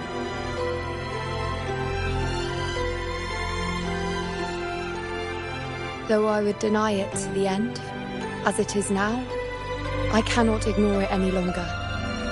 The dark tide is a force to be reckoned with. Its terror lies not in the illusions it shows or the lies it spins. Rather, it uncovers the parts of us we hide the most carefully, the parts of ourselves we least wish to face.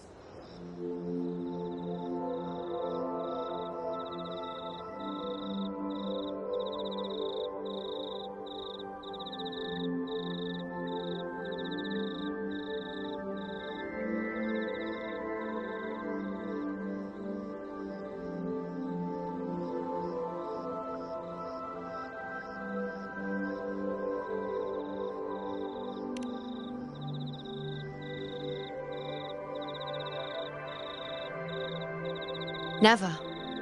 My prophecies are never wrong. How I loathe this feeling. This helplessness. To know everything, to see everything, and yet be powerless to change a thing. Since we've come this far, might as well share a secret with you.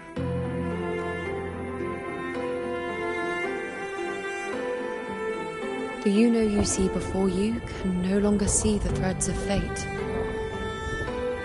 I gave up my ability to peer into fate in exchange for the resonance power to resist the dark tide. Why? Because I refused to be fate's obedient puppet, bowing to its whims and letting it dictate my every step. But in the end, despite all the sacrifice, we still couldn't escape its grasp.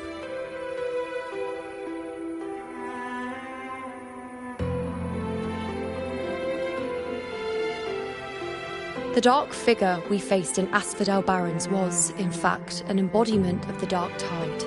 We call it the false sovereign. Unlike other dark tide creations, it can devour and reshape the scattered powers of its maker.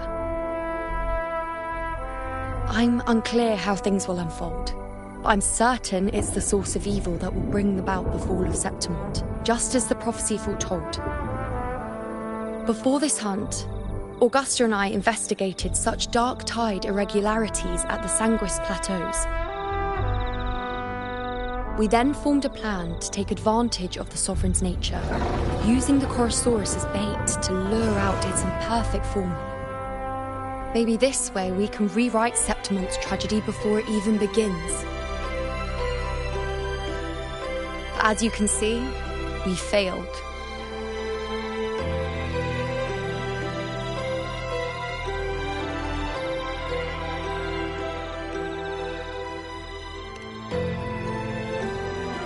I do not know. Fate doesn't lie. Perhaps death is the only choice we're given in the end. But knowing Augusta, I'm sure that fool would fight till the bitter end. There is one thing I'm not certain about. For reasons I can't explain, the fate shown to me by the dark tide feels different from what I remember. What is it exactly?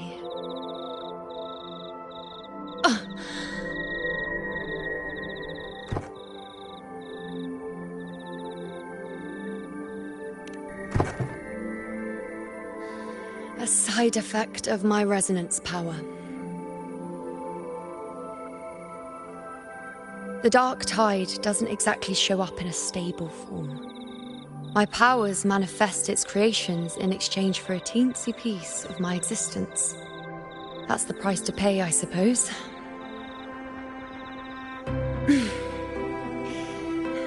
I admit it sounds a bit complicated. In short, just know a little sleep will relieve these side effects.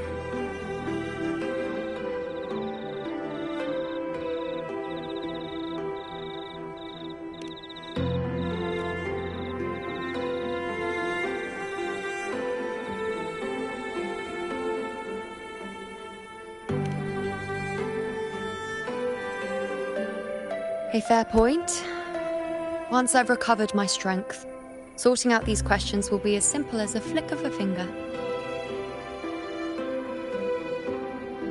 Oh, by the way, take this.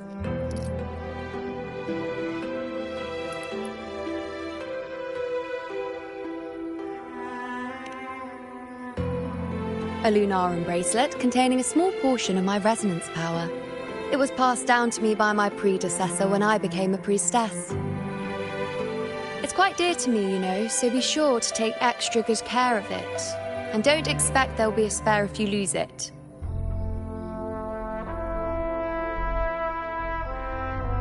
Rely on it in my absence. Who knows? It may even help fill in for me and help you and Augusta in my place.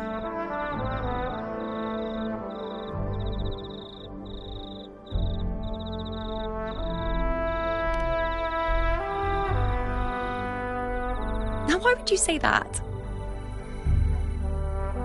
I'll only be taking a short nap. Don't you or Augusta even dare think about leaving me behind, is that clear?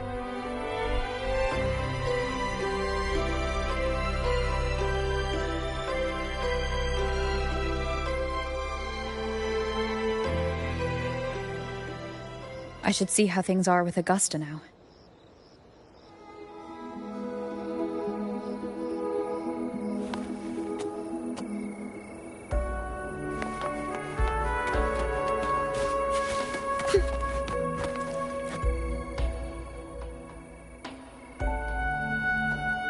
The situation we're currently facing is more dire than any I've come across.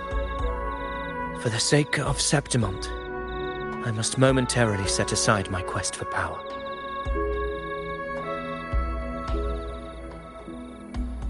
My 4 expeditions to Main's Deep. Now may not be the best time to discuss past events, but if you insist.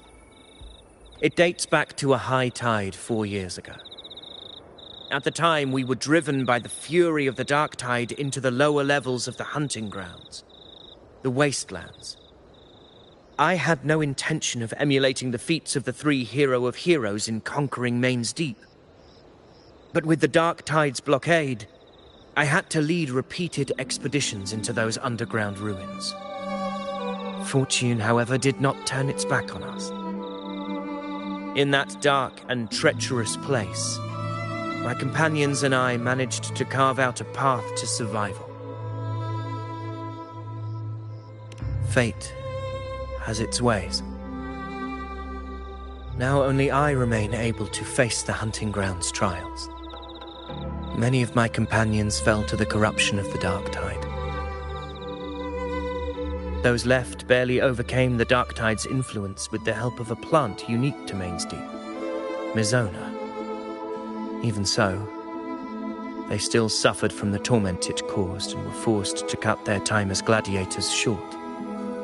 This home leaf medal was granted to me by the former Eiphor after the crisis. A victory, yes, but one laced with pain. My companions should never have suffered the dark tide's disgrace.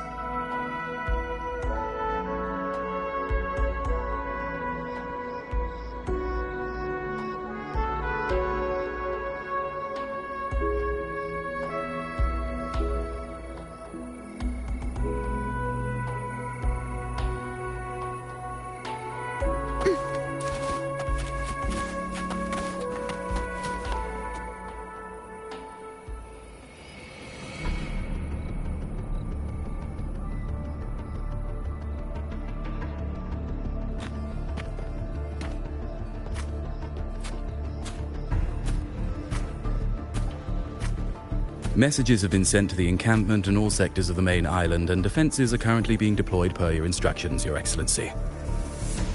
Good. Ensure timely reports on any new developments. Yes, Your Excellency.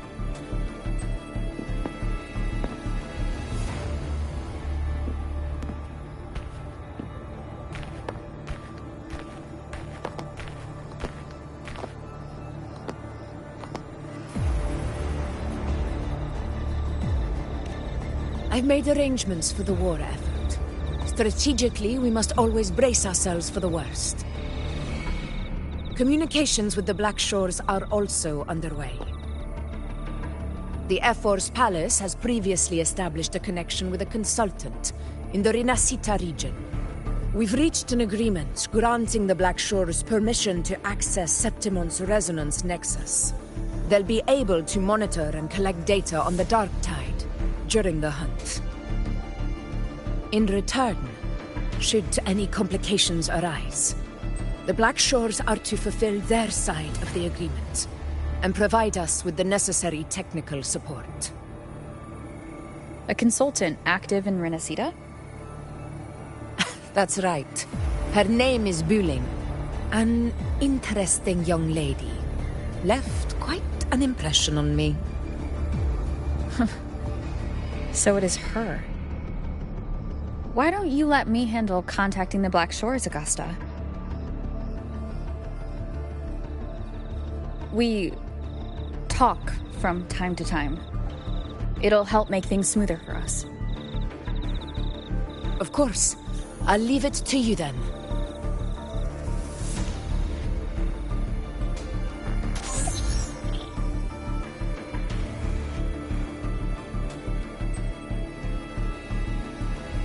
Alright, I think I got the whole picture now. Ugh, Rover, how do you keep ending up in messes like this? This is one tough cookie, alright. You mean... Let me tell you. The latest data we got from the resonance nexus isn't so pretty. Something's really off with the Dark Tide in that Sanguis place. I don't remember it being this crazy before. Normally, the Dark Tide getting all freaky during high tide is whatever, right? But now, I don't know what happened, cause it's turning into a person. So listen up. I'll give you Tethys' rundown. That humanoid thing, that Sovereign, is gobbling up frequencies like a maniac. It's eating anything with energy, Dark Tide stuff, tacit discords, echoes, you name it. Might even be saving other things for dessert. Basically, the Sovereign isn't gonna attack Septimont or Raguna anytime soon. It's too busy getting fat first. Once it's stuffed full of energy, it'll try and smash the Earthrend wedge in one go. With the Earthrender gone, poof, all the Dark Tide under the hunting grounds will explode like a pimple. When that happens, it's game over for Rinascita. Even if you have 3 heads and 6 arms, it will be bye-bye.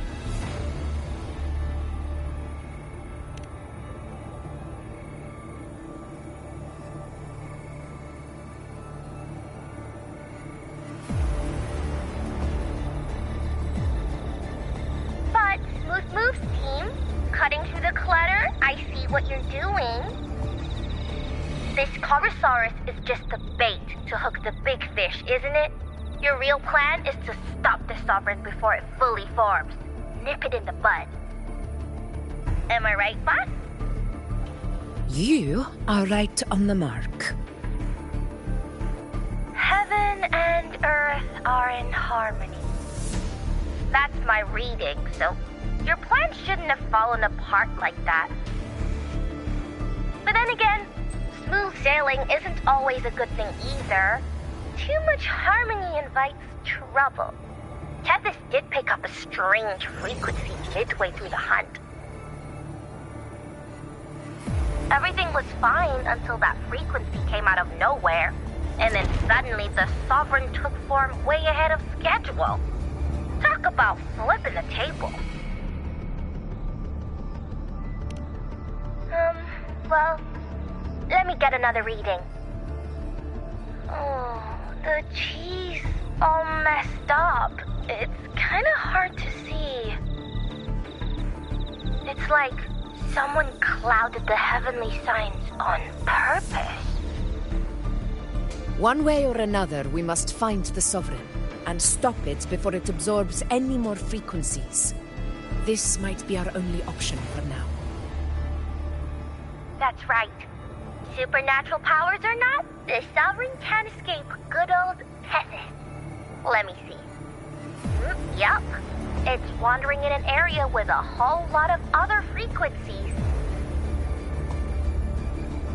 Looks like it's east of the Sanguis Plateaus. Yeah, that place has lots of dark energy. Bet many tough people died there. Murmur's Town. Understood. I will stop it in its tracks.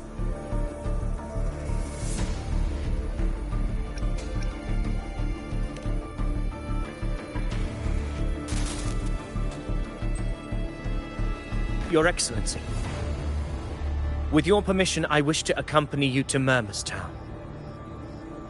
I know this request may seem bold, and I'm aware of the dangers ahead. But as a warrior of Septimont, I cannot simply stand by. Gladiators! We are united as defenders of Septimont's honor. I do not claim the right to ask this of you. But in my heart, I believe everyone here has earned the glory we bear. Let our deeds today reflect that greatness. He's right. He's right.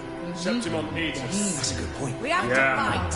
Yeah. Get up. Yeah. Well said, young man. Gladiators of Septimont fear no challenge. When the storm approaches, can an eagle soaring in the skies remain content as a fledgling beneath another's wings? Your Excellency, we will follow you anywhere. Very well. You have sworn your allegiance to Septimont with your resolve. Your bravery is witnessed not only by me, but by the fallen heroes lying in Capitolini Hill. They take pride in your courage. If you wish to fight together, then so be it. I will afford your fervor its due respect. Come, take up your blades. For Septimont! For the name of heroes eternal! A wise choice, Augusta. It is time. Return to where you belong. Fabiana has long awaited your homecoming.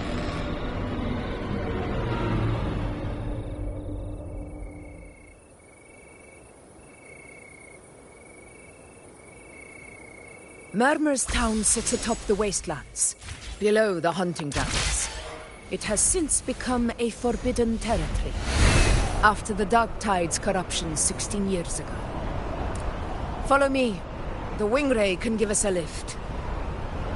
Avidius, ready the anchor stones. We must set up a defense line around Murmur's Town. It shall be done, Your Excellency.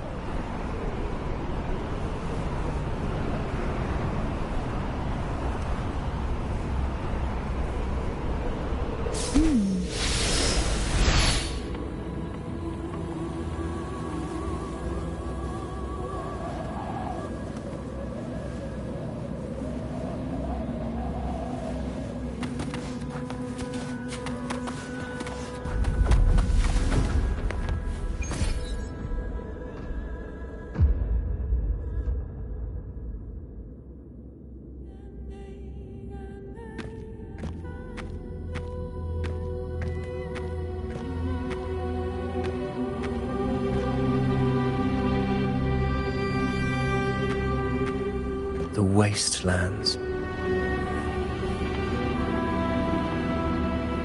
I never imagined that after 4 years I would return to this place under such circumstances. How did this place get like this?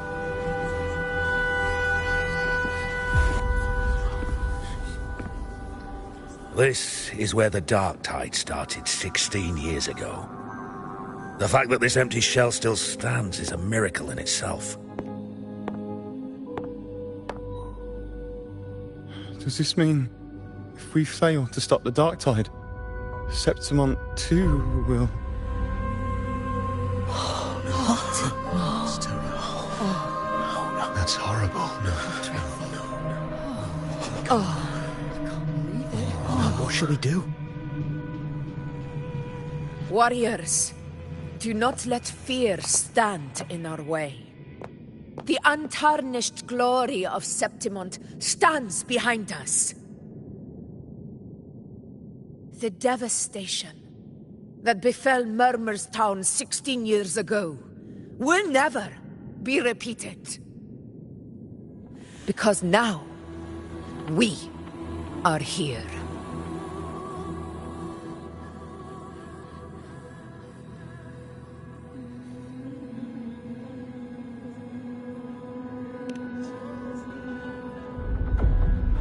The Sovereign won't make things easy for us. Any rash action before we can confirm its location and status would be unwise. Your command is our duty, Your Excellency. We will deploy anchor stones around Murmurstown, and I'll personally see that the perimeter stays undisturbed.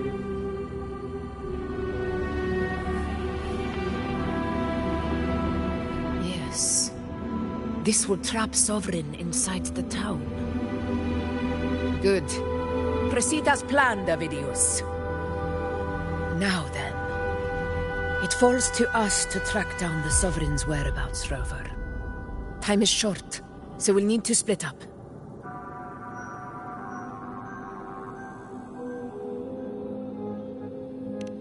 Keep your guard up!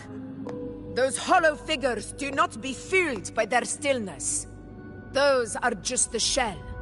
And watch for their songs of corruption.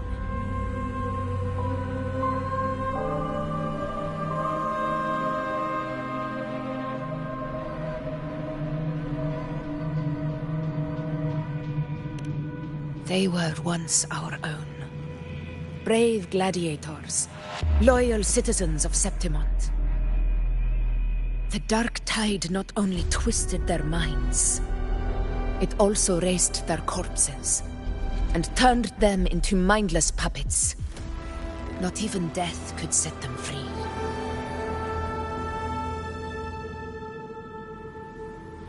Mark my words. It will pay for this malevolence.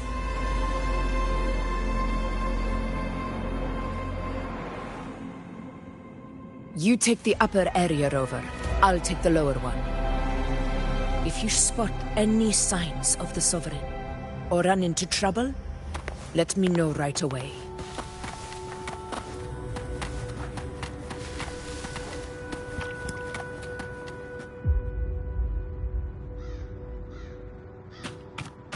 This place is too quiet. No trace of the Sovereign anyway.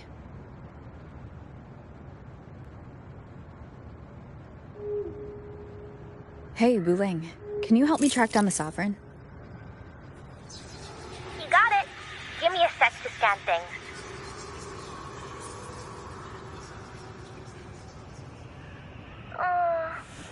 Sorry, boss. The frequencies around you are all over the place. I can't get a clear reading. The Sovereign's a slippery eel, eating up every little frequency like it's popcorn. Now the Tethys system's got nothing to work with. It's playing hide and seek with us on purpose. What trouble.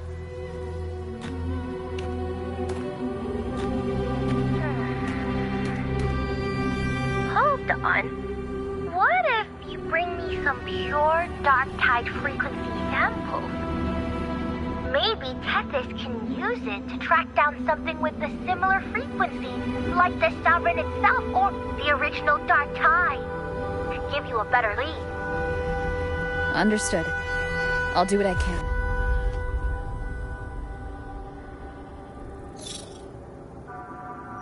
Abby? Abby, wake up. What's going on? Ugh, I'm so sleepy. Ugh, the dark, spooky stuff I ate earlier is still gurgling in my belly. Sorry to hear that. But if my clever, brave, stylish, and sweet Abby could help me out, that'd be amazing. Aw, you're making me blush. Okay. Your best buddy Abby's on the job. Go on. So, that thing we tangled with before has gone into hiding around here. I need your help to sniff it out. Yeah, easy peasy. You know I have a good nose for searching.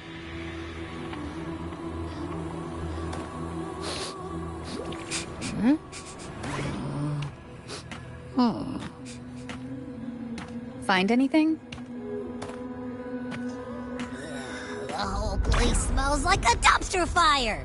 And that monster, I can't tell where it is exactly. The scent's all muddled.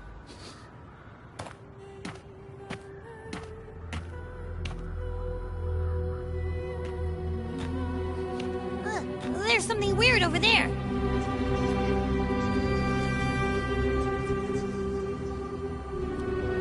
Is that a waystone?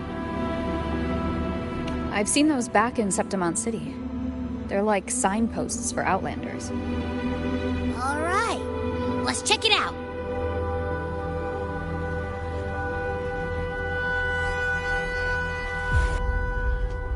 This the one? Yep, this is it. Its right arm is missing. Isn't it supposed to be pointing in that direction? I guess. It wouldn't be a waystone if it didn't show the way, right? Hey, something just flew by that way. It's that muddled scent again. Come on, we gotta catch it.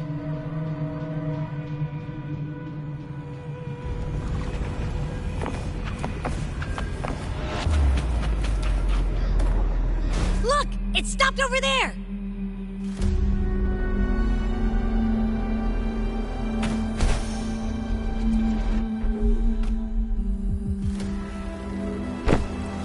It's gone. Is it hiding among those strange statues over there? Wait, are they singing? They must be the hollow figures Augusta mentioned. And that song. No. I can't get any closer. Maybe I can split off the Dark Tide's influence.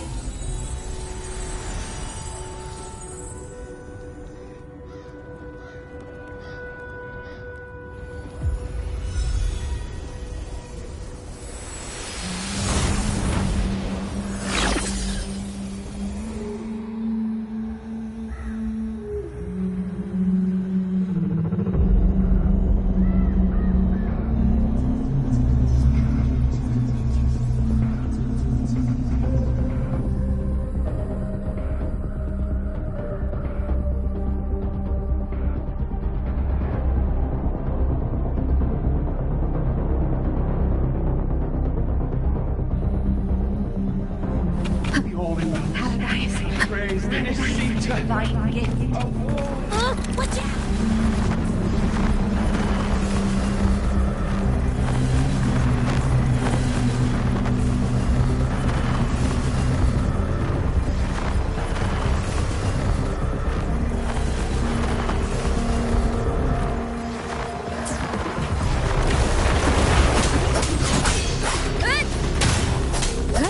Tempest of flashes.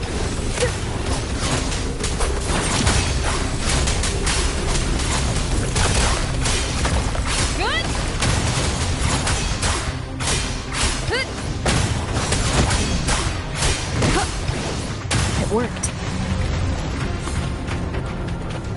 Nope. That troublemaker's off again. Wind rises.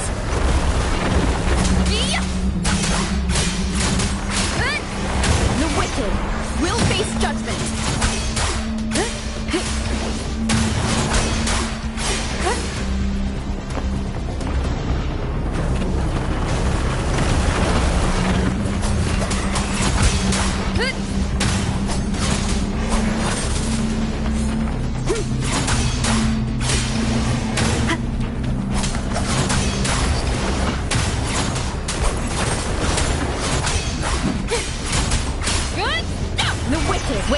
rise. Judgment strikes.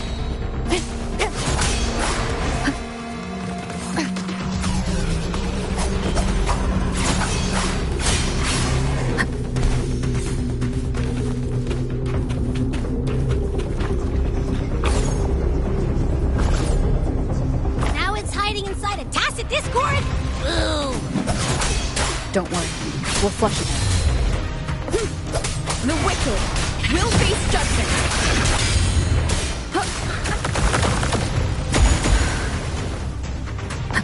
Wind rises.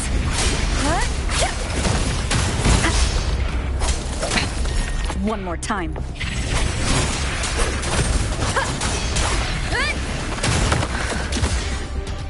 Keep it together.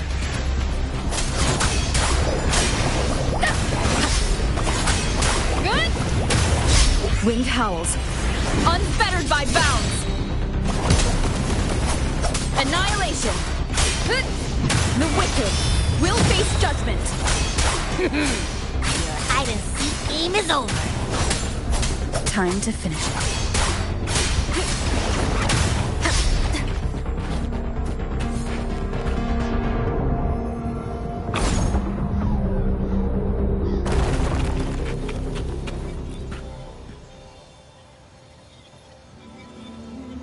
A piece of cloth.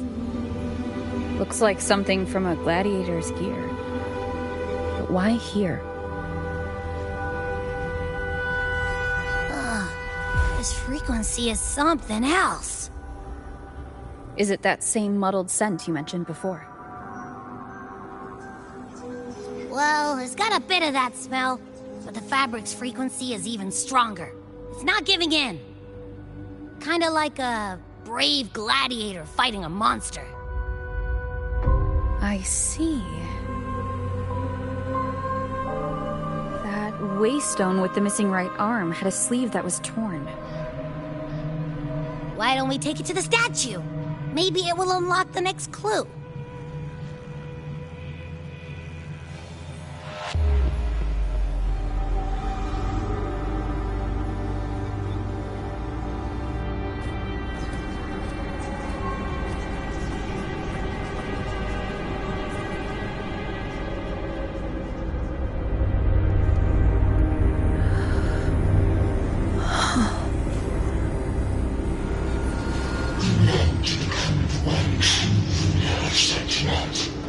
The one to end the unending tragedy of your people. Is that not your true desire? And yet, you remain but a fragile mortal, unworthy of the greatness you seek. How can such a weak soul claim its place among the gods?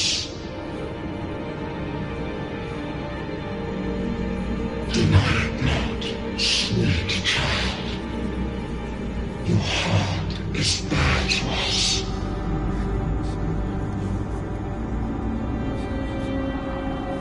Take one more step.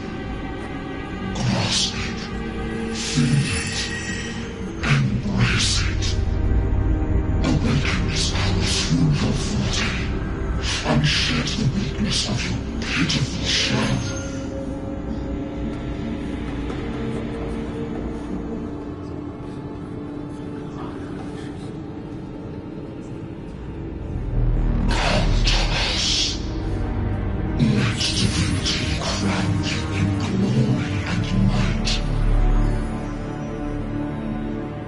Answer our call, and Septimont shall stand eternal, rising above all, with you as its one true sovereign.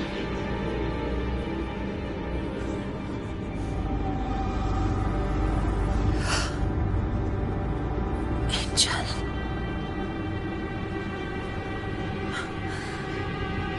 A power granted rather than earned could never truly be mine.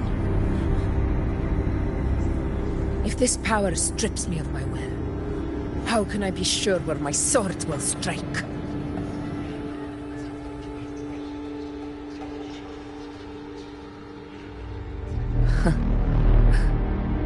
reject such a gift.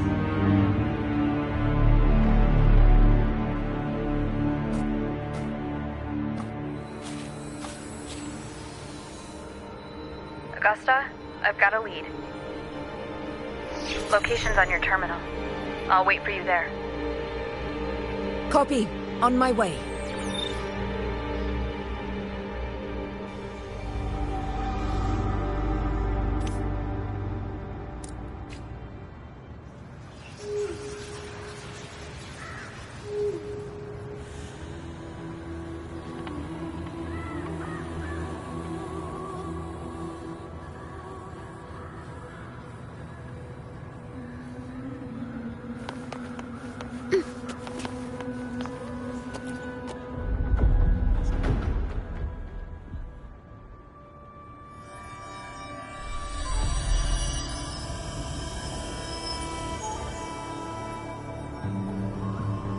The clash of battles long past is proof of my unyielding will. Travellers who've braved the path, press onward. Step into the dark, where forsaken truths and forgotten words slumber.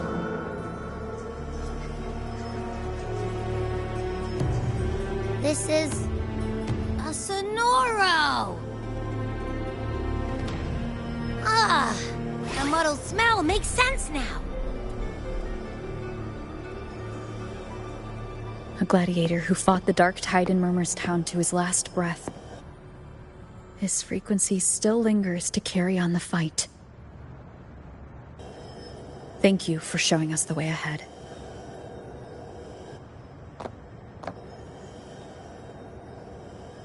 Augusta, over here.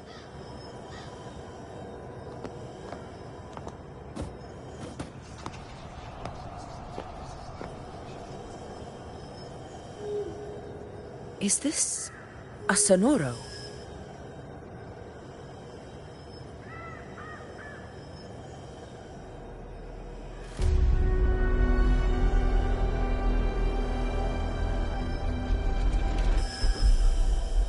Alright, time for Abby's rundown. So, Rover and I were tracking that shadowy monster fella. And I followed its scent right to, this Sonoro. Well, kinda. It's not the exact same scent, it's just really close. It's also kinda muddled. Right. The frequencies the Black Shores detected in both Murmur's Town and from the Sovereign are unusually complex. To track the Sovereign, we'll need to help by isolating a pure dark tide frequency. I wasn't sure where to start, but Abby's been a big help. Don't mention it. Easy peasy lemon squeezy. I assume this is your echo friend, who saved us in the Asphodel Barrens. You have my gratitude. No biggie.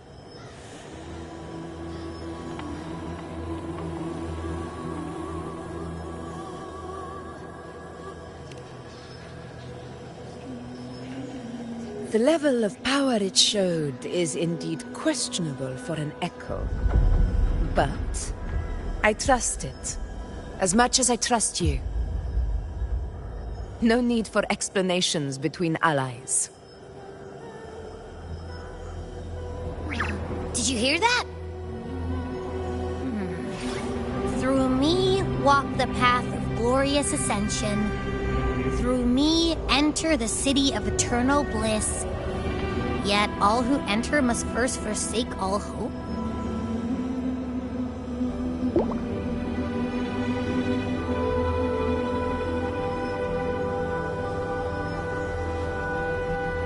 Sounds like a song. Those lyrics are pretty intense, though. Sonoro, what do you want to show us? Let's enter it.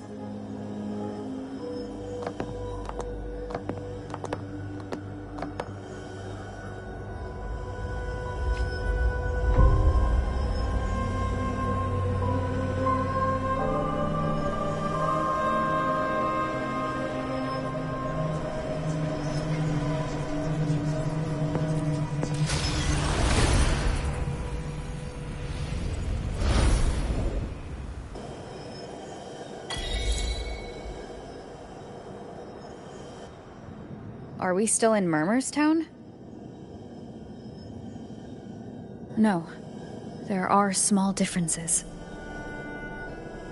This is Murmur's Town, only from the past. It was once called Fabianum, the town of gladiators, visited by Fabius, the hero of heroes. But the dark tide claimed it in the end, leaving behind a scar Septimont will never forget. Augusta, look over there.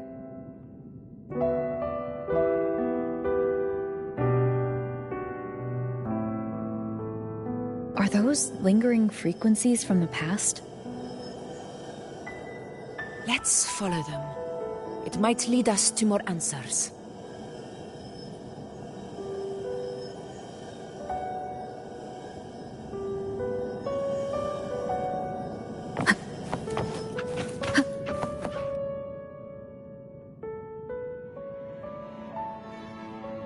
I didn't see you by the Oak Hollow today.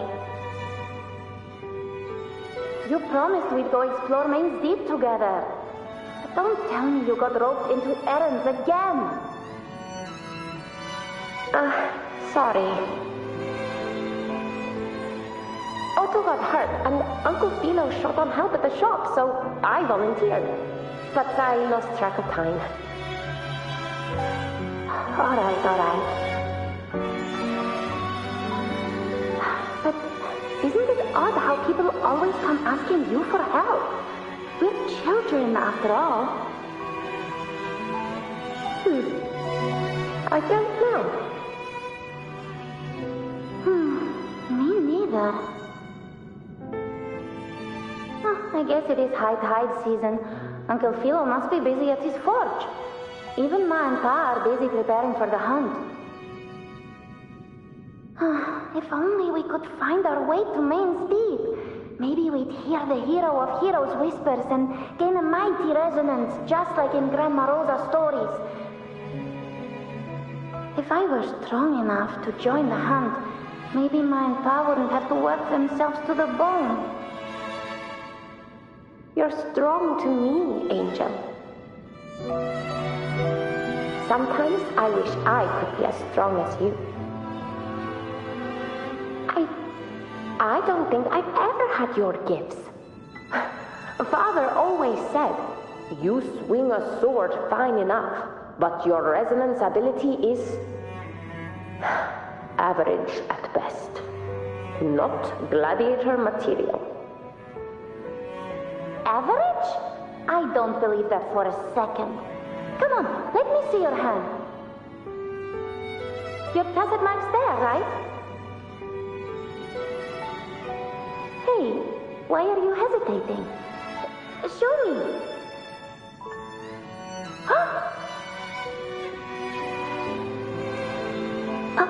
This is... I'm going to Uncle Philo. This is obviously from his forge burning you. It's not his fault. I was just being careless. I asked to borrow some of his old rusty swords, and if I worked fast enough, he'd let me. Grandma Rosa said you need 2 lives to reach Main's Deep. We don't have our swords yet. We're missing a life, so I thought if I could get us some... not this again. You really can be a handful sometimes.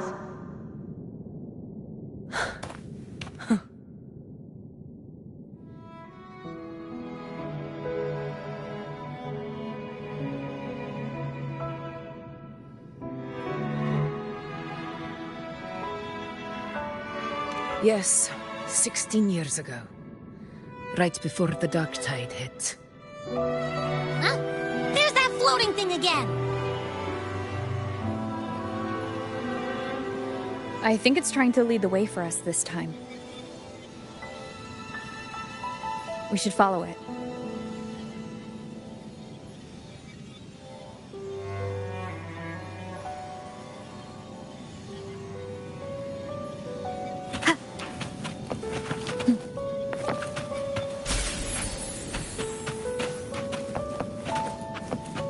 It's hovering by those phantoms. Okay, Mama. I won't do it again.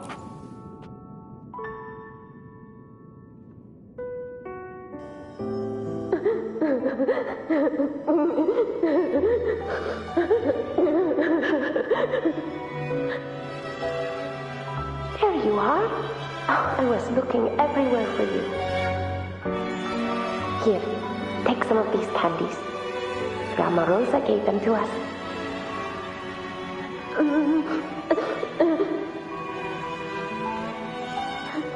Hey, do you think what Grandma Rosa said about Main's Deep is real?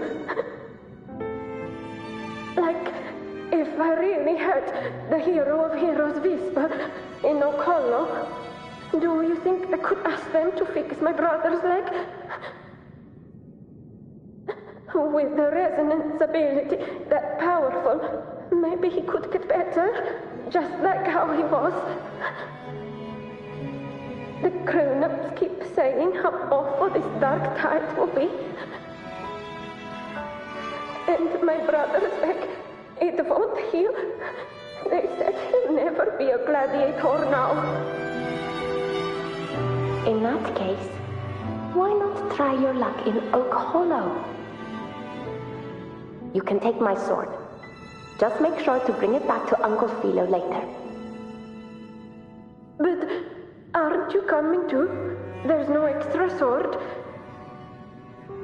You can't reach Main's Deep without your sword. It's okay.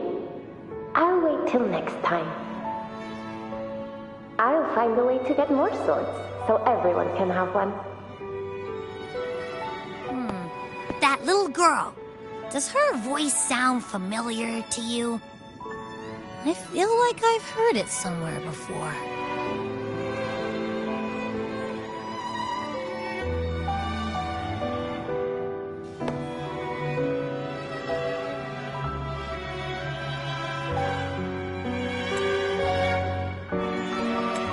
We've got no other leads for now.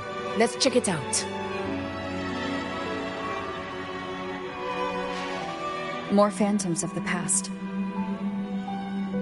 Whoa! Look over there! I see it! Do it again. Think of it this way. The boy can take a beating.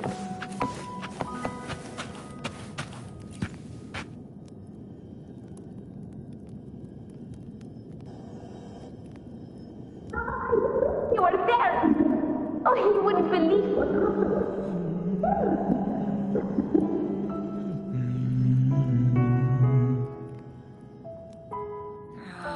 It's cutting out.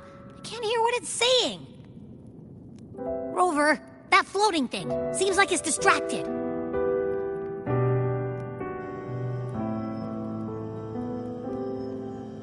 Something's messing with it, but I can't see what. Feels like, I don't know, like there's an invisible wall cutting us off. Another waystone. That can't be just a coincidence. It led us into the Sonoro. Maybe it can lead us out. You're saying we should use it to leave the Sonoro, and that whatever's messing with us might be coming from outside. Could be. It's worth trying.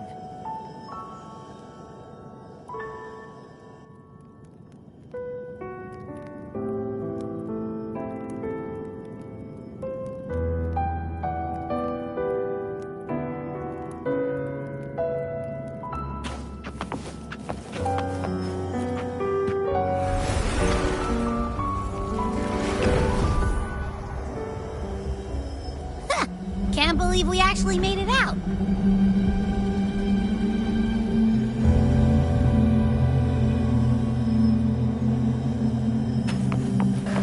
More hollow figures. It really was them. Don't worry. Leave them to me.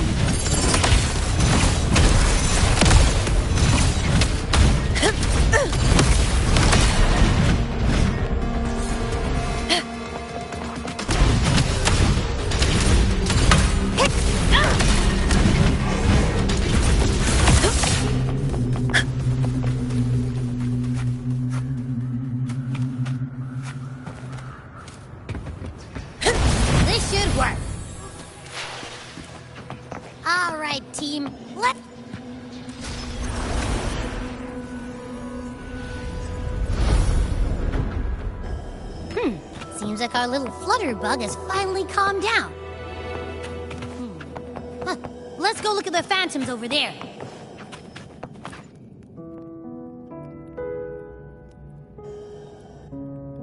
Oh, I wish you were there, Angel. Oh, you wouldn't believe what happened.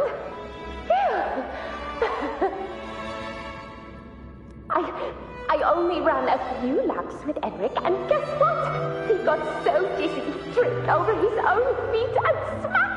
Chipped and hold still. I'm trying to get the salve on. Look at you. Black and blue and still grinning like a goat. All right, out with it. What do you do to that thick-skulled Enric this time, huh? You're hurt pretty bad. Guess that means no Oak Hollow, then. Not that it matters. I bet there's still nothing there but moss and mud.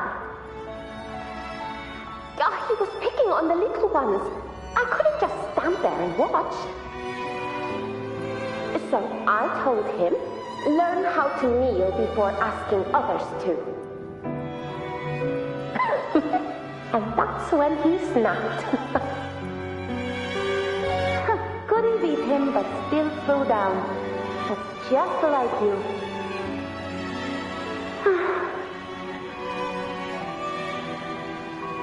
By the way, I heard things aren't going too well at the Hunter's Den. Ma and Pa haven't come home in days, and the whole town is holding its breath. We ought to return those swords to Uncle Philo, too. Anyway, Main's Deep will have to wait a bit longer. It's okay. We'll go after the high tide passes. Really? Thought you'd be storming around about it. What if the whispers are real? And the great resonance ability, too? Maybe that's how we end up heroes of heroes, both of us. The hero of heroes. That's still what you want, isn't it? It is. I think everyone in the village wants that. The priestesses say that once you become a hero of heroes, even the dark tide won't scare you. Makes sense. Not just any hero, but the hero of heroes. Feels a long way off for us. But maybe it also means making people smile. If the dark tide disappeared, everyone would be happy, right? That sounds too easy to be true. But if that's all it takes, you've done it already, Augusta. But skip Enric. Making a loud like him grin shouldn't count.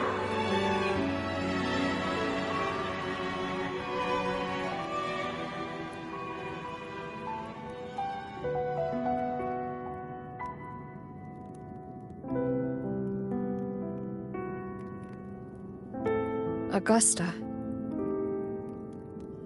That's me. I guess there's no denying it now. I thought I might keep my foolishness as a child from you.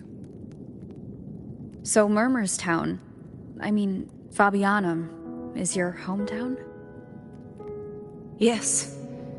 It's been a long time. I never imagined I'd see my past like this.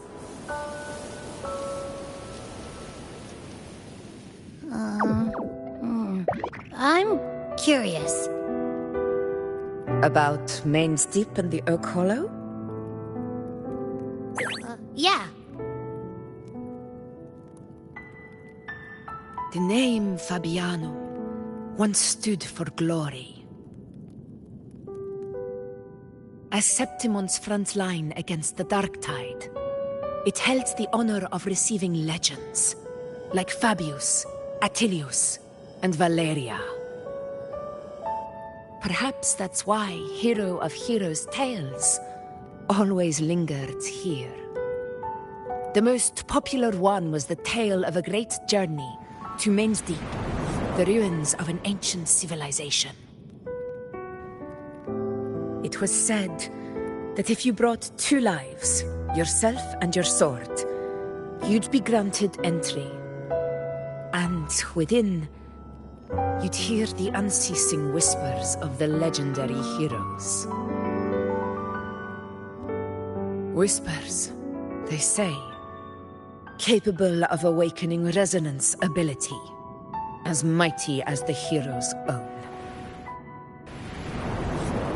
As for the Oak Hollow, said to lead to Main's Deep, just children's tales.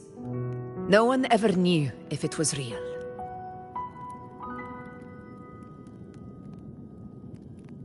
But Fabianum never found its hero of heroes. Ever since then, the name was lost, replaced by Murmur's Town. A scar that Septimont refuses to face.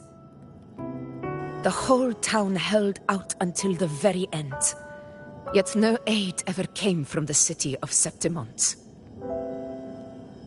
Later, I heard from the senior gladiators that on the very morning Fabianum fell, most of the Senate lords were still sound asleep in their warm beds. It wasn't the dark tide that doomed my hometown, but those in power who were blinded by greed and failed to act.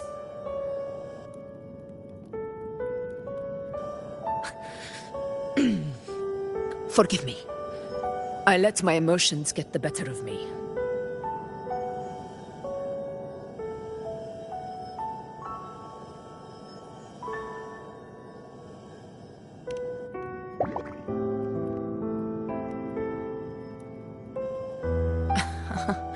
I see.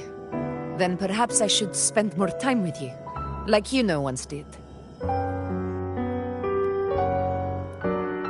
Anyway, why did the Sonoro reveal all this to us? Maybe it's helping us find that, pure dark tide frequency? The scent does feel clearer now, less muddled. Or maybe it meant to show us something more.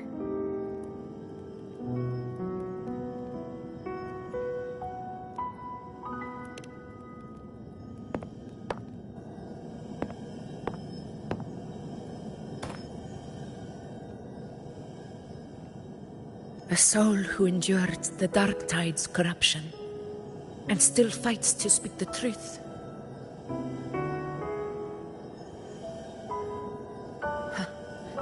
His spirit deserves to be remembered.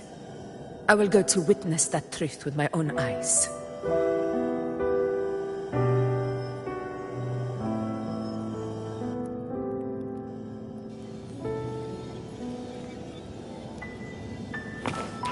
Those phantoms up ahead.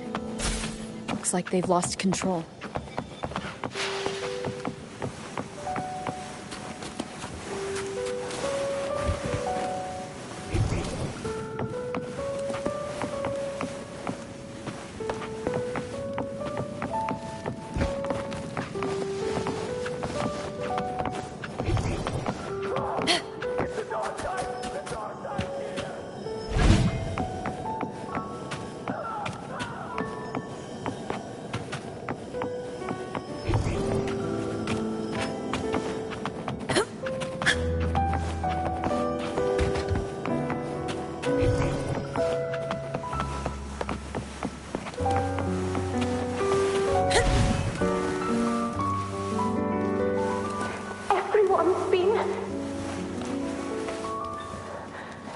Angel, what do we...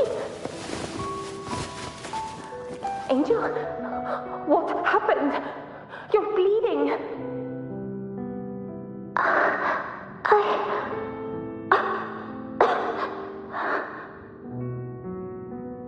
Stay with me. I'll get you out of here. No, there are monsters everywhere. You won't make it. Not with me. Just Leave me.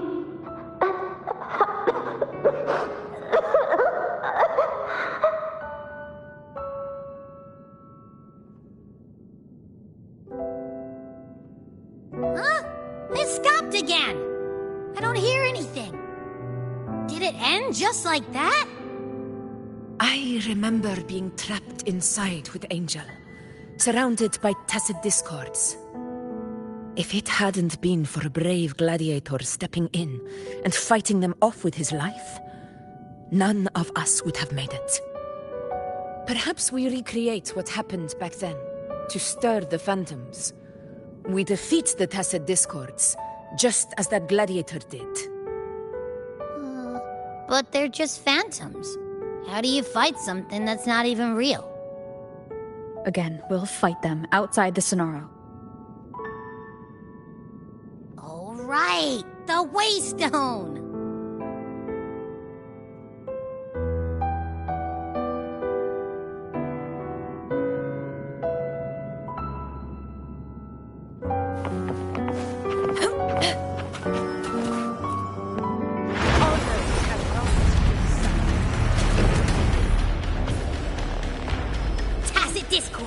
Over there! Time to work.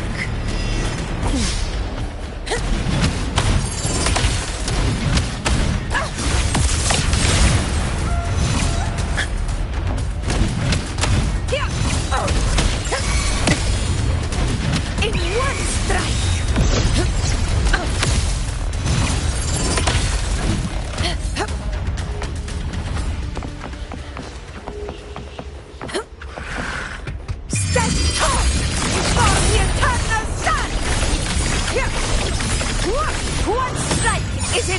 Let's return to the Sonaro. There's likely something new to see there.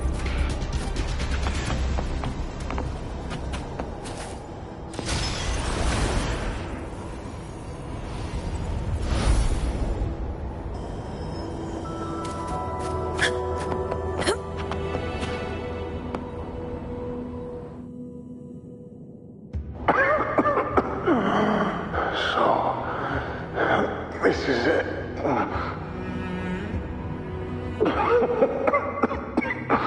At least, I'm not on my knees.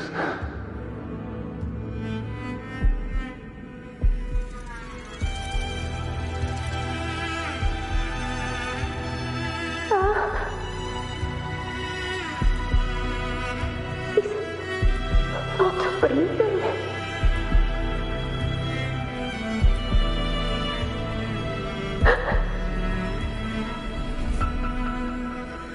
Thank you.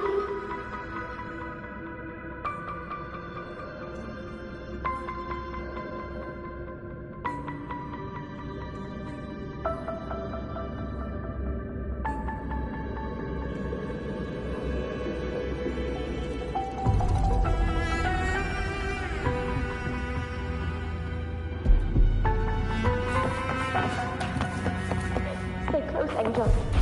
It will be all right.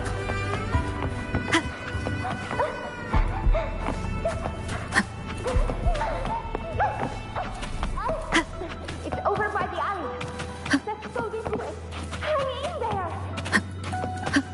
Angel, hold my hand.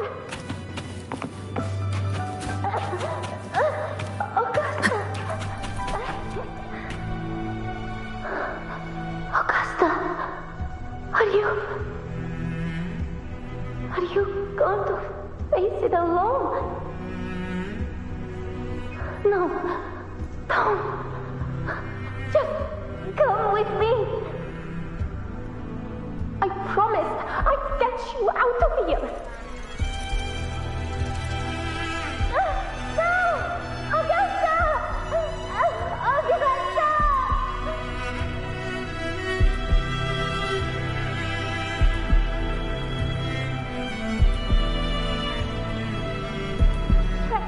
Hey, you! Evil monster! Why don't you fight me? I'm not scared. Come on, I'm wide open.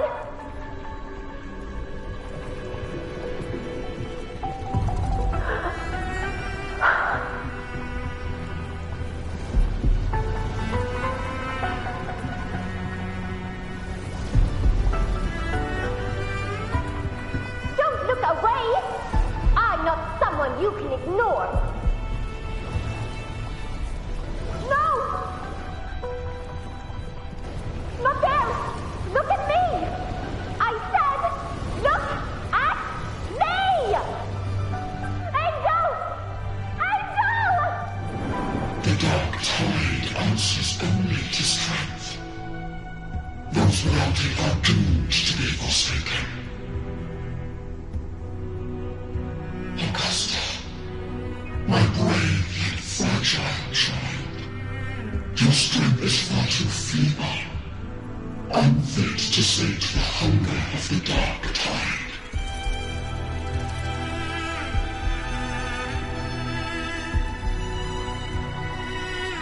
You long to become a hero, to reign by might.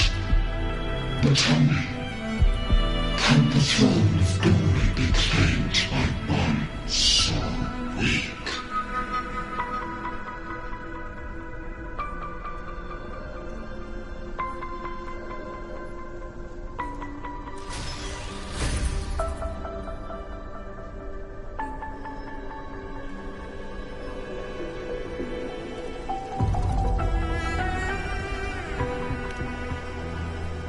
The dark tide paid me no mind.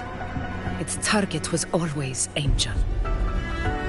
And the whispers, they were real, but not as the legends promised. What I heard were words of cruelty. None of it matters now. Those things belong to the past. I was a reckless child, a hatchling, flailing with a sword I could barely hold.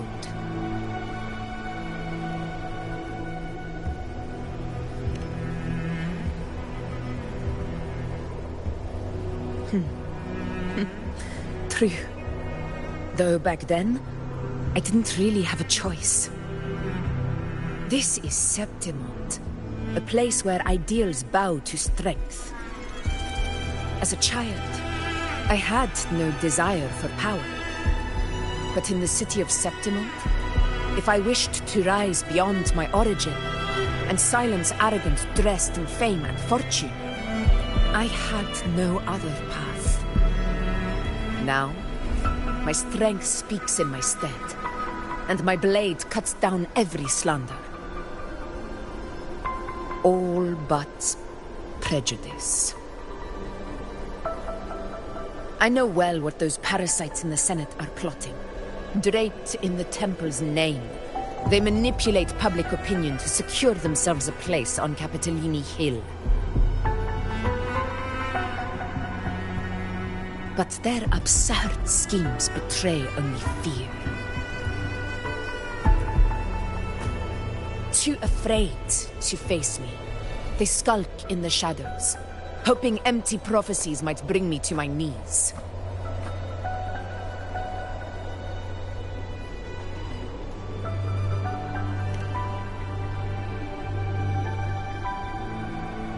It's not about belief. It's about not fearing them. The dark tide still haunts Septimont. People live in terror of losing their homeland again, and so they cling to the hope of a hero of heroes. As Septimont's Eiphor, I must stay strong and answer their call. Our ruler has no right to falter. If my resonance ability raises doubts about my right to rule, then let the true hero of heroes step forth and challenge me. And if none appear, I will decide whether this title is worthy of the weight of a ruler's glory.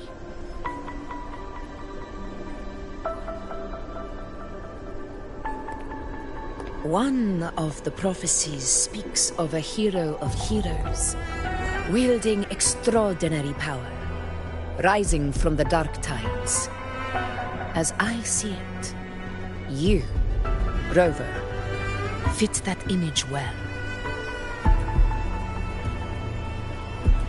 Should it be you, I would gladly accept your challenge. A person of immense strength is either a nemesis or a kindred spirit, both of which are intriguing to me and my blade.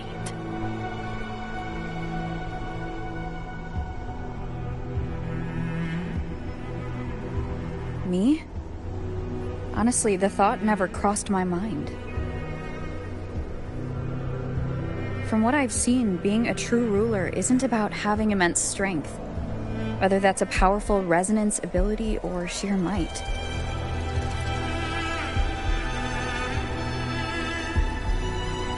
I've met people from Huanglong to Renacida who live with real integrity. Their skills and backgrounds were all different, and none of them were perfect. But what defines them isn't strength or anything that can be measured. It's the spirit they were born with. Resilient, unyielding. That can't be stolen. Believe me, Augusta. I see that same spirit in you. I see. Yuno once said something similar to me.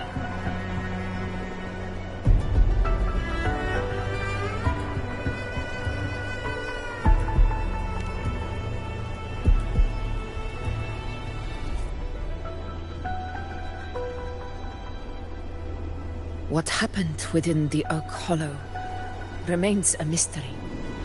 All I know is, when I found her, her resonance ability had grown immensely. So powerful that even the Dark Tide could not withstand it. But she failed to control it. I could do nothing but watch as she transformed into something no longer human. After that, I never saw her again. The Dark Tide occurrence 16 years ago. Its frequency must have been more stable than it is now. Maybe this is the truth the gladiator spirit is trying to share.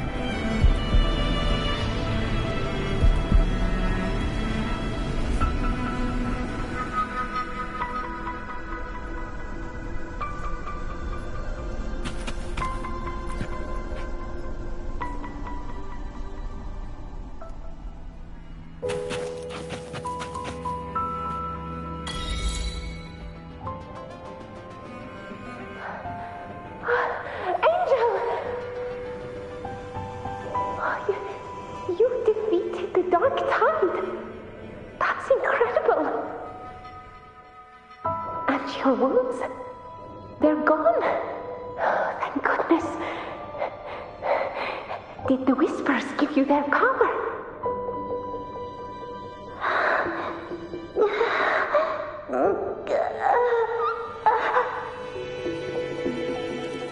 Angel, are you...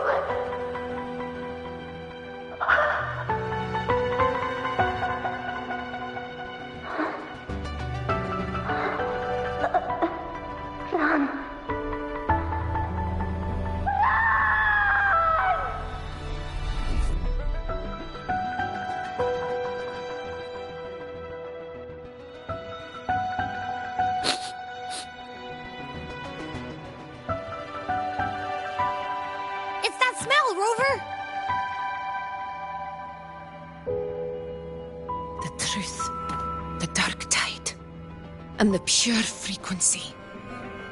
Are you certain that's what we're looking for? How could Angel be carrying the Dark Tide's frequency? If anyone can sniff out the truth, it's Abby.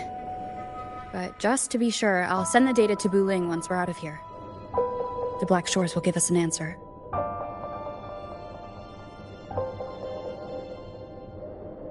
All right.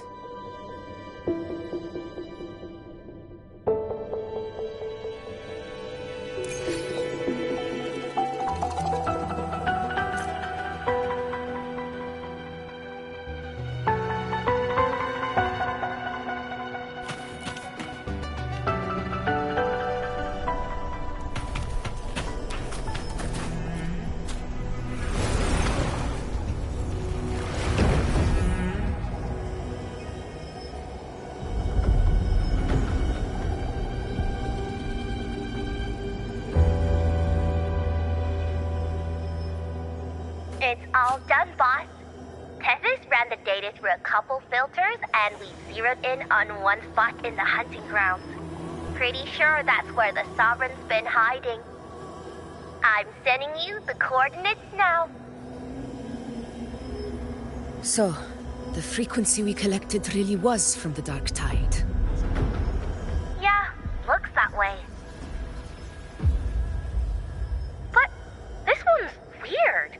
It feels still, like undisturbed water. Quiet like it's asleep. Basically, nothing is disturbing it. If I had to describe it, I'd say it's like a reverberation left behind when the Dark Tide slams headfirst into someone's forte. On its own, it's not as dangerous as the Dark Tide, but if it got mixed with another forte and stirred up, well, who knows what kind of explosion of power that could cause. Angel and the Dark Tide. Understood. Let's go, Rover. Time to meet our prey. I'll tell the others to meet at that location.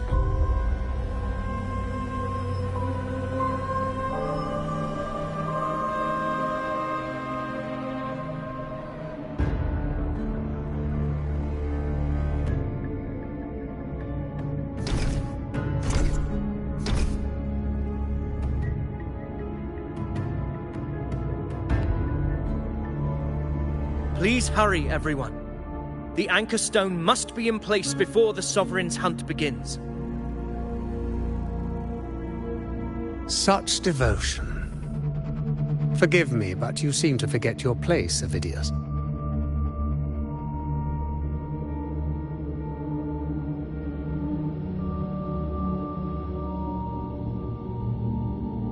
Is that so? Perhaps you'd like to remind me, my lord. You must be aware of your rather underwhelming performance during the Tyrannos hunt. The Senate's patience is not boundless. It's reserved for those who deserve it. Unless you can present a triumph to match your exploits in Main's Deep, we'll have no choice but to reconsider your candidacy as Septimont's next ruler. Wake up, Avidius. Isn't Murmustown the very place where your glory began? That, Avidius, is your true arena. Yet here you are, entangled in Augusta's petty concerns, when you could be seizing something far greater. How very amusing, Lord Falco. You seek a ruler strong enough to lead, yet pliable enough to be led. You'd have better luck finding a needle in the sea. Were I in your position, I'd keep my mouth shut. If Septimont falls, so will your ambitions.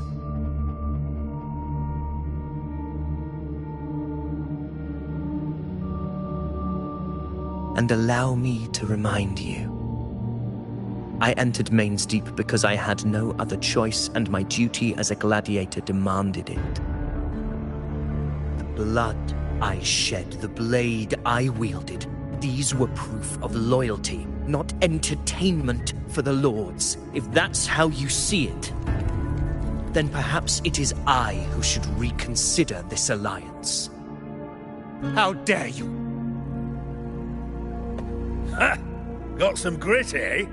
Haven't let ambition cloud your mind. I like that. Falco, what are you...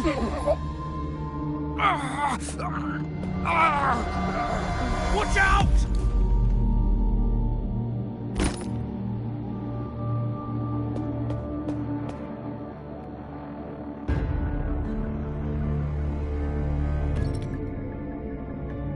He may be under the Hollow Figure's influence. Judging by his behavior, the Dark Tide has already corrupted his mind. The anchor stone is nearly in place. Sir Hercule, would you please take Lord Falco to rest? This isn't far from the entrance to Main's Deep. I remember finding Mizona nearby. It's a herb that helped my companions and me resist the Dark Tide's corruption. Lord Falco has paid for his pride. But as a former hero, he deserves a death free from the Dark Tide's torment.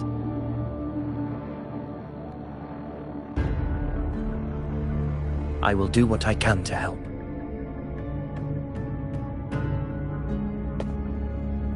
Sir Hercule, please look after him.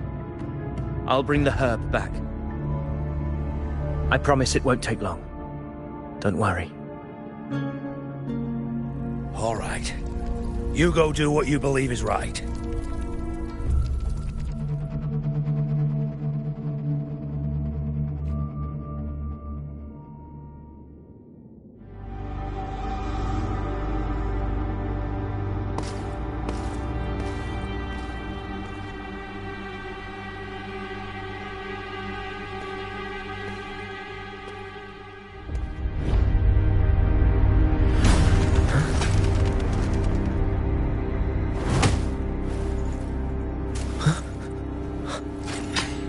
Could it be?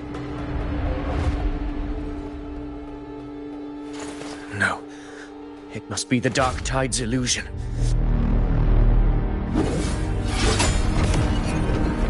This wall. No. It can't be. My fellow gladiators, our prey has finally revealed itself. Move to the marked coordinates. It's time to hunt.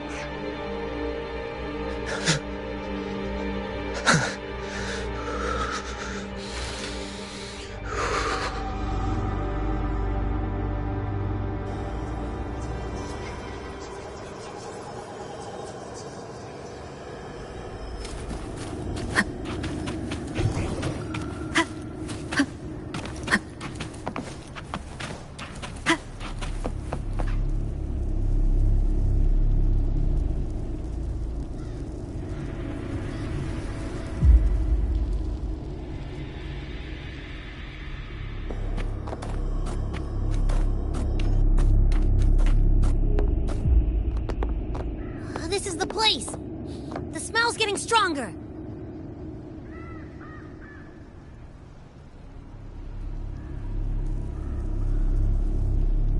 No traces of the Sovereign. It must be hiding again. We must force it to show itself. Perhaps this could work.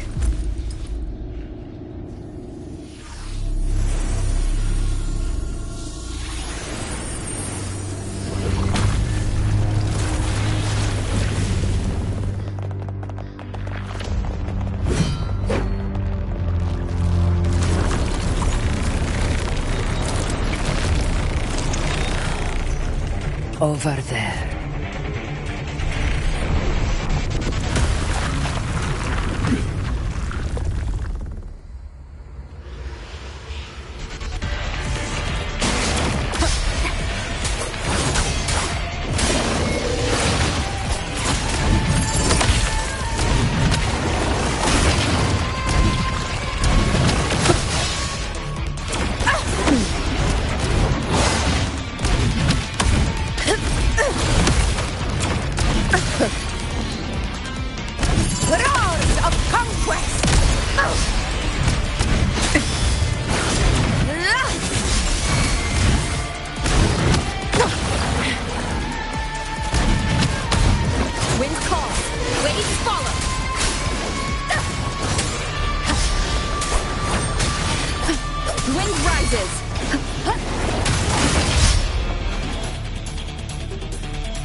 My belly is full.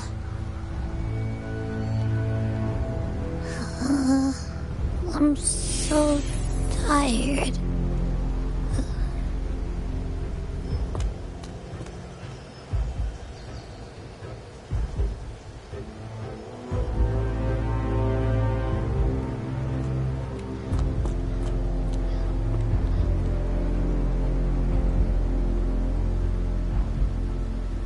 Faithless one. This gently refused shall now become the blade that strikes you down. To spawn a divine gift is to invite consequence, and divinity offers mercy but once. Augusta! Augusta!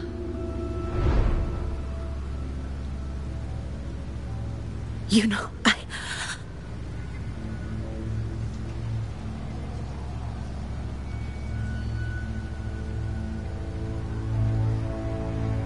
No.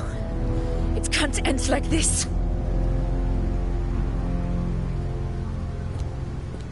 All able units, split into 2 teams. One will escort the wounded back to base, while the other prepares supplies and maintains position.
Let's see.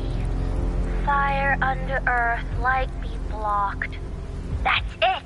Tethys is showing messy internal frequencies and unstable structures.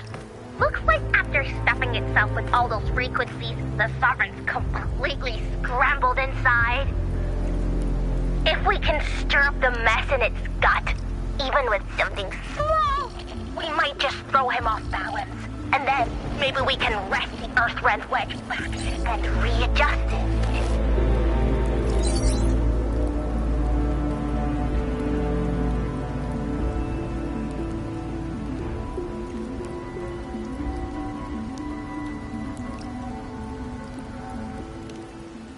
Terrible timing. Is there any other way to reach her?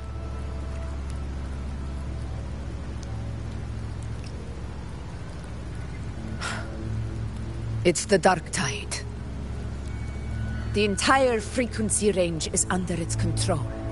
In other words, we're completely cut off here. How vexing. The Dark Tide's inside. If we feed that monster something else. Right! The Anchor Stone. You're suggesting we let the Sovereign absorb the Anchor Stone. If it works, it could suppress it from the inside. Very sharp. But before we act, there are 2 things we need to prepare. First, we need to get the Sovereign to open up and swallow the Anchor Stone like a good boy. That will be on you and Augusta, Rover. Second, the Dark Tide itself must be stabilized to keep the Sovereign nice and solid. My job, naturally. No one else is fit for the task. No. The Sovereign is far stronger than before. And you've only just recovered. There's no way you can take on that much resonance energy at once. I'm not made of glass, Augusta. I am Yuno, the most gifted priestess Septimont has seen in generations. If anyone can hold back the dark tide, it's me. And I'm not going to fall on you that easily. Besides, the sacred flames already showed me my end. In the warmth of spring, surrounded by white flowers, with gentle eyes watching over me. But that day is still far from today. At worst, I'll just need more time to recover. Everything's going to be all right. I promise.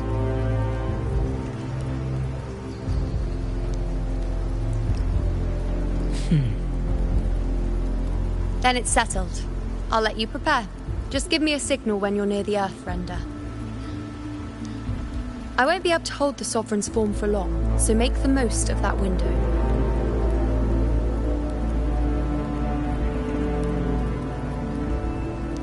Did you forget anything?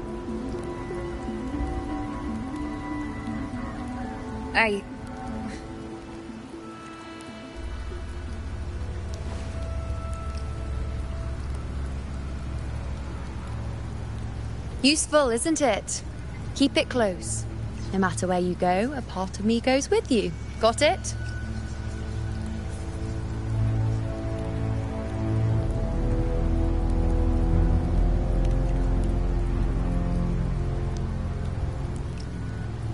Since I've given you a tool so practical, I'll ask something in return.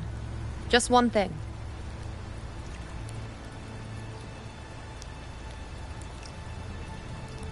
Promise me you'll stay by Augusta's side and face whatever destiny sets upon you, together. This isn't a command or a suggestion, it's a personal request. Only you can do this. You know. I think I understand what the unknowable void in your fate really means. It's not nothingness, Rover. All along, it's represented a future that can't be defined by anything but your own will.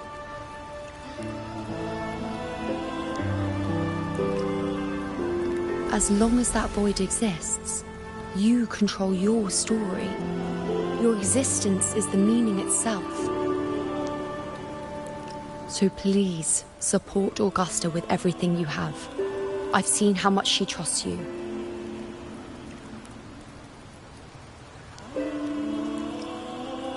So trust her in return. No matter what happens, you are not to doubt her in the slightest.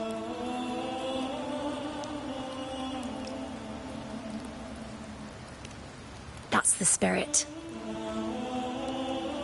All right, you two. Stop standing around and get moving.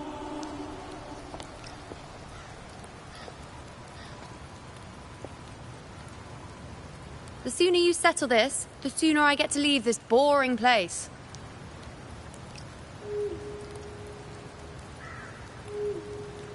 You know, one last question. For someone without an unwritten fate, is it true they can never break free, no matter how hard they struggle?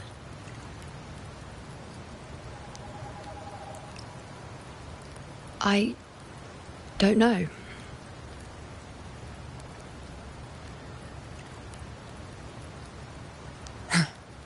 That's all right.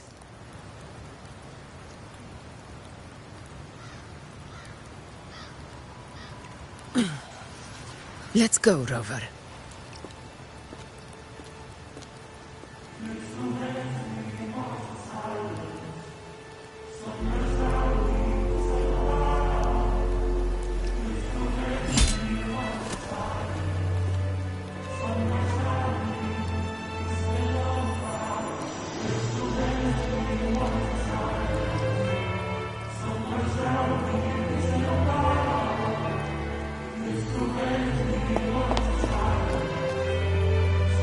Augusta! I've been thinking. Our final fate might already be written, but how we walk that path is up to us.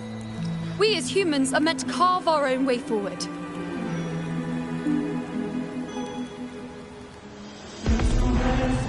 If we can't rewrite fate, then we chase it, outpace it. Then when we catch up, we'll smack it right in the face.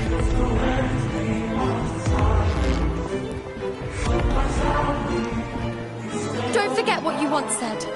A ruler assumes their place by accomplishing the impossible for their subjects.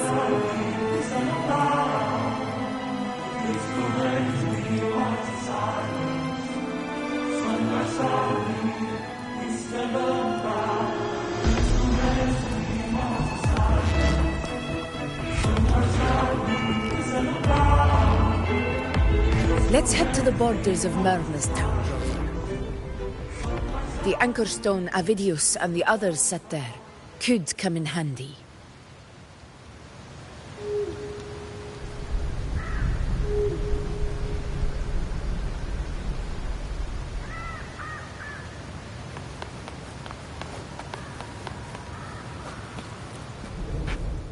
Oak Hollow. I saw it. Mainstein. It doesn't exist. Is it because of me? My memories. No.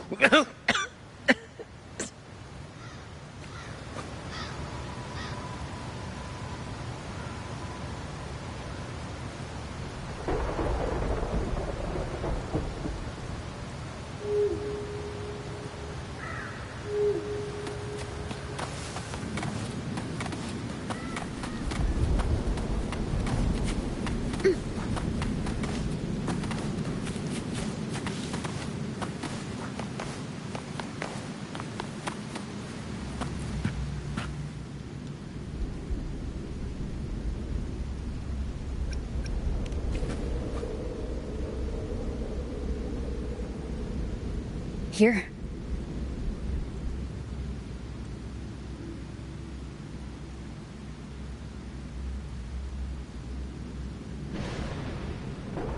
Why did you...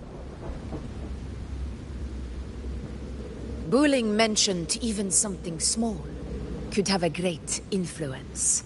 The smaller, the more unnoticed. Come, stand with me to face our reckoning. Let this small thing pry open the cracks in fate's door.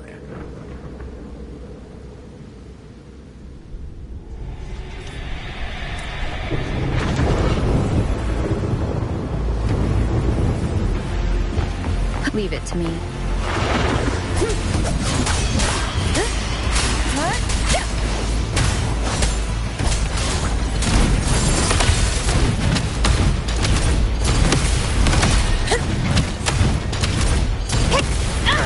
Roars of conquest!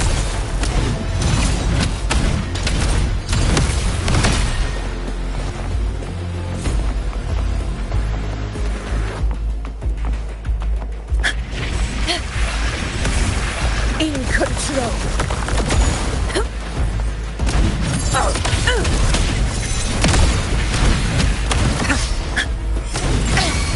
A worthy opponent. Wind calms, waves follow. Keep it together. The wicked will face judgment. Waves rise. Judgment strikes. This is my moment.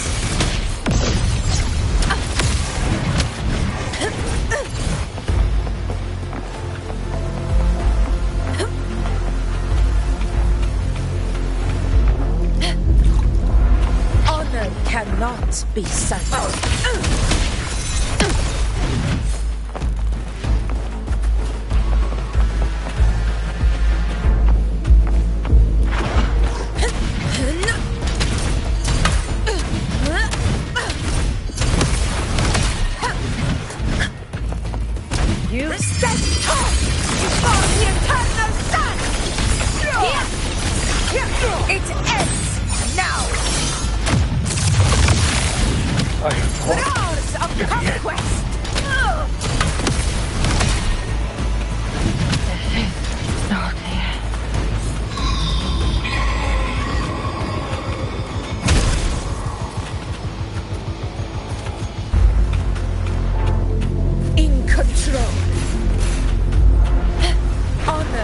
not be silent. Wind calls, waves follow. The wicked, wind rises. I am the Tempest!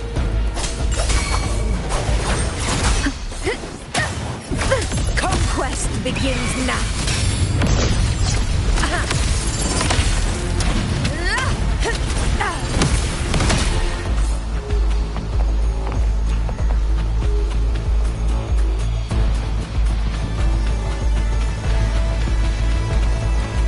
Stay behind me.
Go chase your fate, Augusta.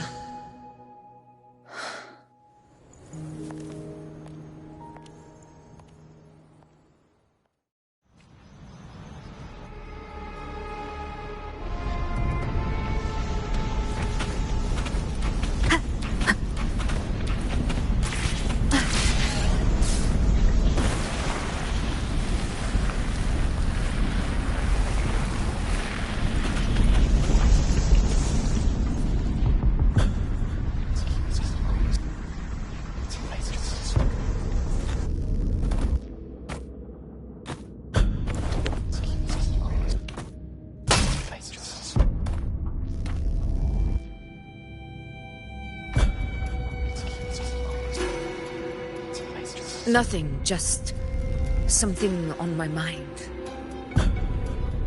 Do you still remember what the Whispers told me 16 years ago?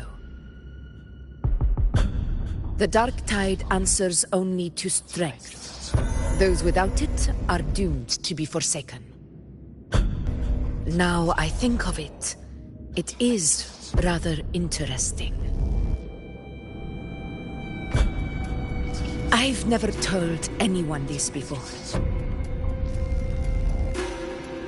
But ever since the Dark Tide decided to forsake me, those broken whispers have never left. They echoed in every battle, telling me when to dodge, when to strike. But with each opponent that fell, the whispers began to fade.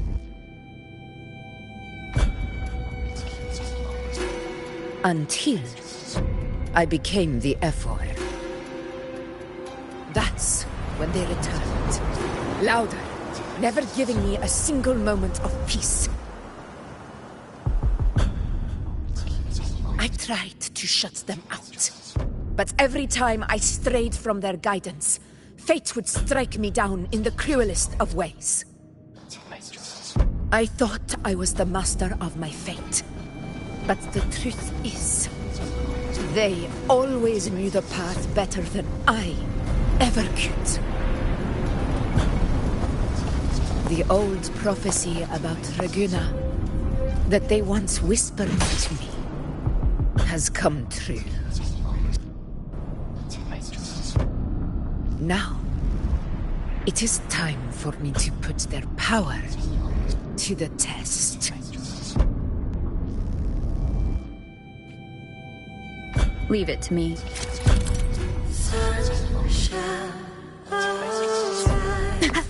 What?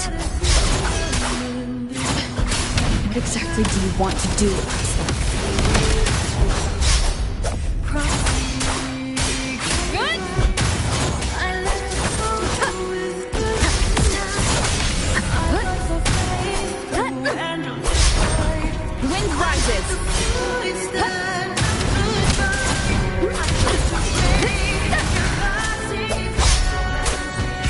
bowels, unfettered by bounds. The wicked will face judgment.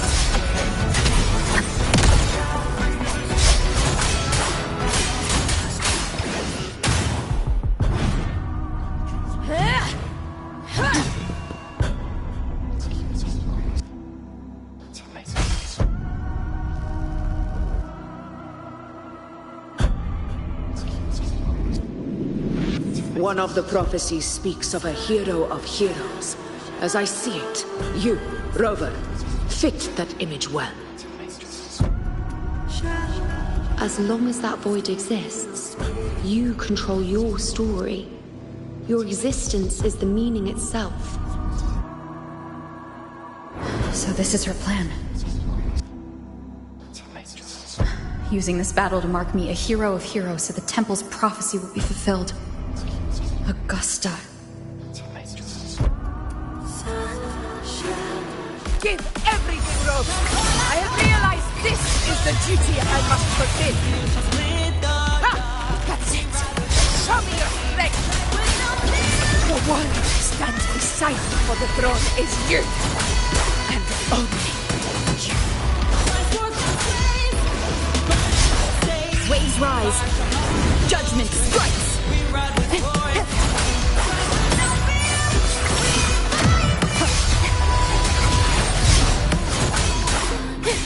Good. The wicked will face judgment.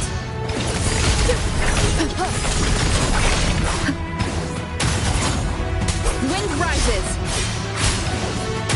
I am the Tempest.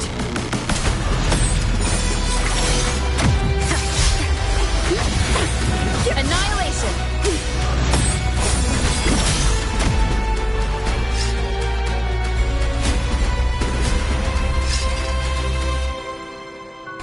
You still have a chance for us. The divinity of us forgets even the gravest of blows.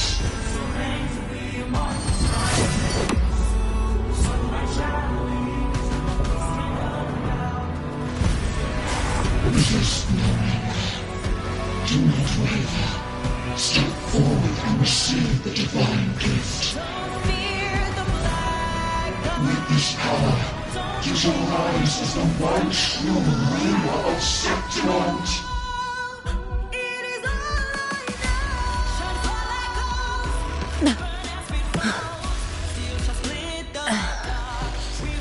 And glory return with the blood of the old king.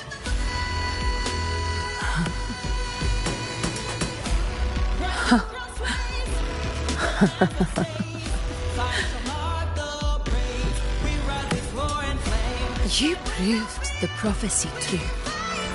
So why now? Why this sudden urgency to stop me from fulfilling it? Unless I was your target all along. That power you spoke of was always just a trap. Answer me. Who are you? And what did you do to Angel? How foolish, Augusta.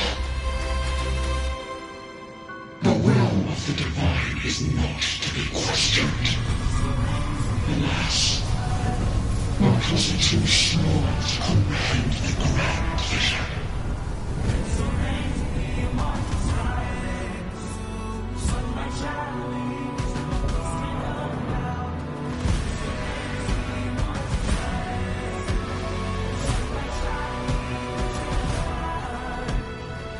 Rover, what is stopping you from being Septimont's hero of heroes? You, the unwritten one, are blessed to shape your own fate. And I must walk my own path as ruler. Go, fulfill the prophecy that was always meant to be. I give my blood, so that the true hero may rise.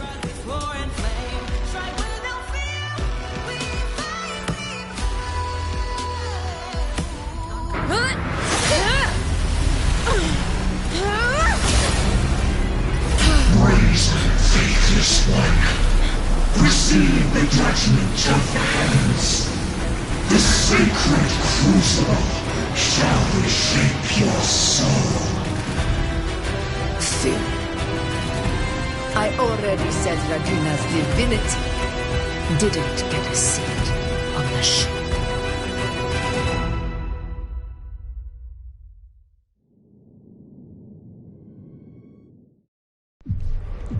This is your end, Augusta.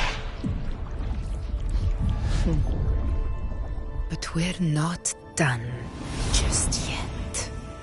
Insolent heretic. Eiphor. If this is what you want, we shall grant you an endless beast of despair. My sword. Cato. Where's my sword? What haunts you, my teacher?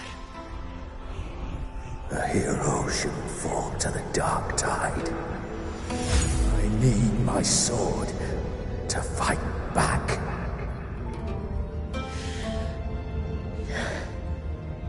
Please, take it. Take it and fight for what you believe in. Thankless empathy.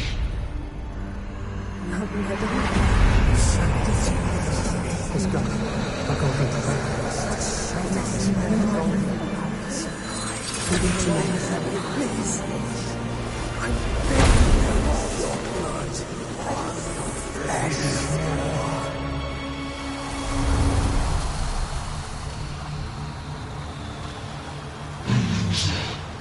Left with nothing.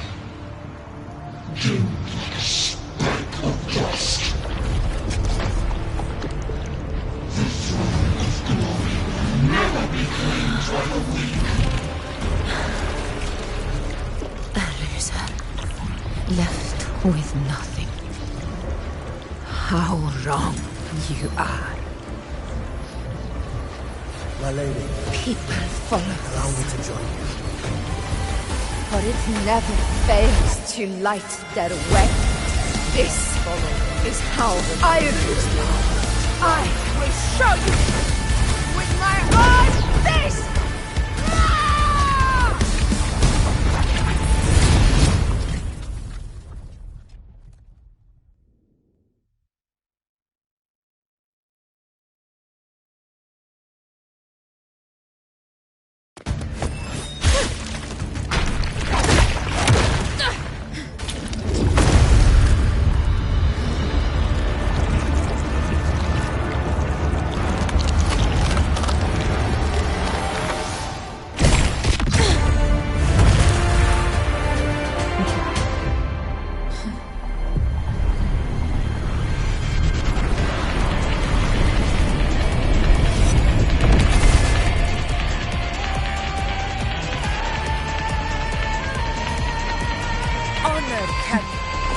Augusta. We meet again, my friend. It seems my will won't let me miss a chance to fight side by side with you. Come, Rover. I've been waiting for this moment.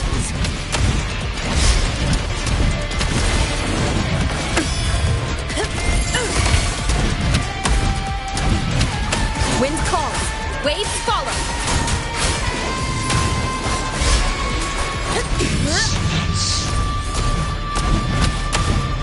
Undying glory!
finally come to this. This is how a true battle should be. Robert, fight by my side. This time, the blade of victory shall pierce the hollow sovereign's heart.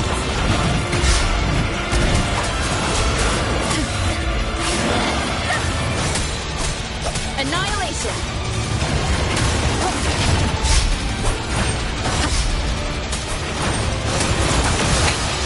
One more time.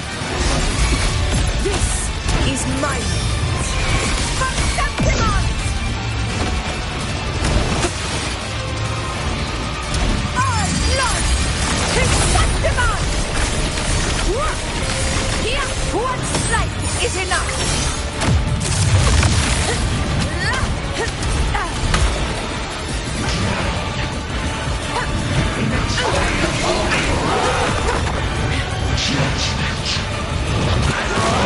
Back down.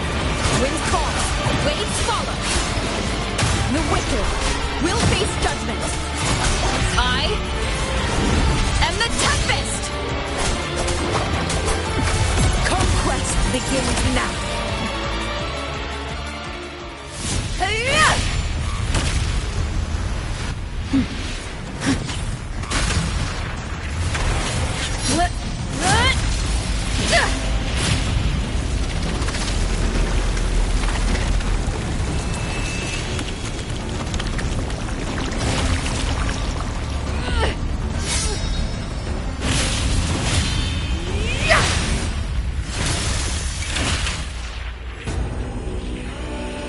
Spirits lost to the dark tide.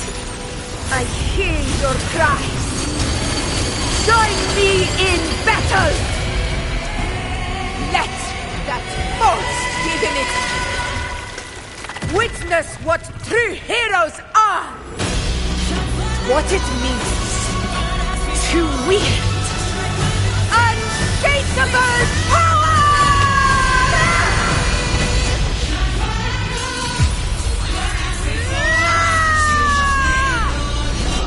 We ride with roar.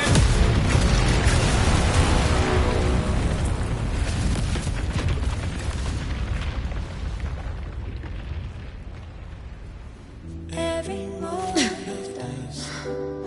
is settled. May applause greet you, heroes of Septimont. In the storms are tides of blood and sand. Your sword stitches our land. So I'm standing here with the brave belong. I'm not to mourn but to A hard-won battle, wasn't it? May I be a blazing torch, you light to Yes.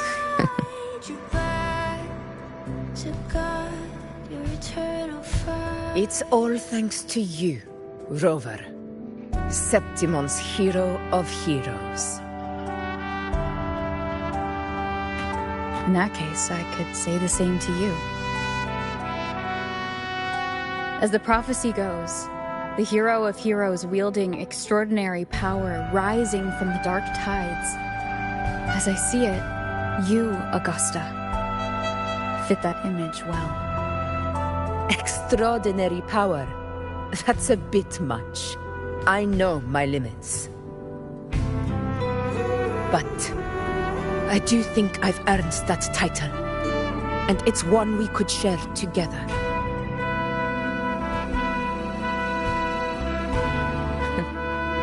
Besides, the temple never said there could only be one hero of heroes.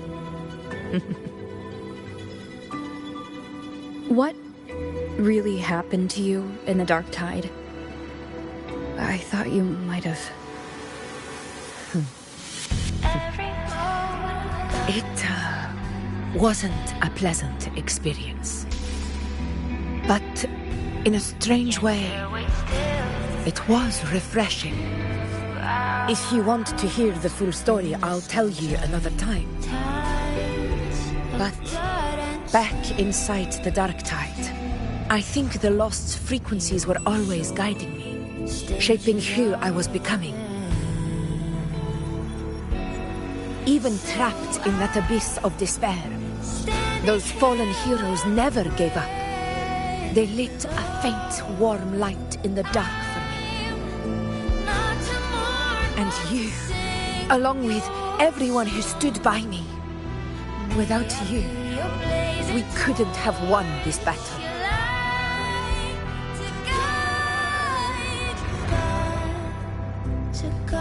Perhaps the title of ruler is too narrow and too hollow to define the true spirit of humankind. A civilization's glory is forged by generations of brave souls. It was never meant to be one person's medal of honor. I want to ask you something. Why did you ask me to join the hunt?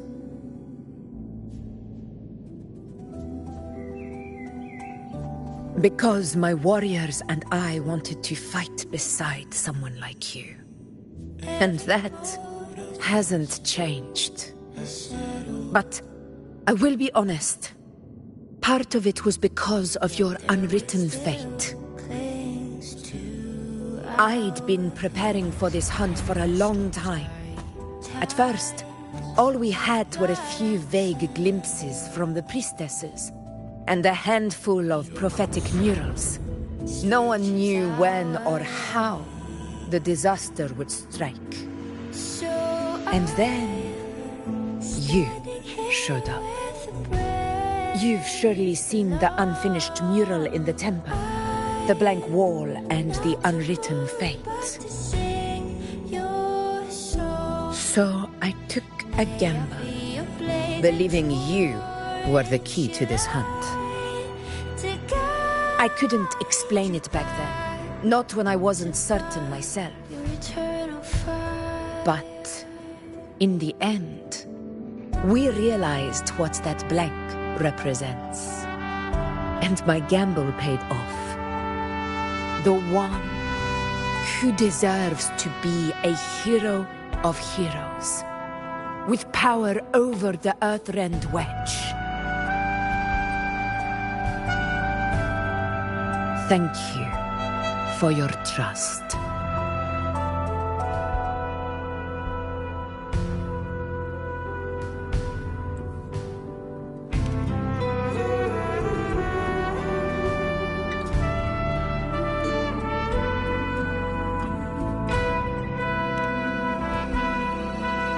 Now it's time for me to honor my promise. This is the end of our journey. The Earthrend Wedge. It hasn't been quite what I expected, but I'm very glad we made it this far together. Imperator. Go. I'll wait for you here. Yet their weight still clings to ours.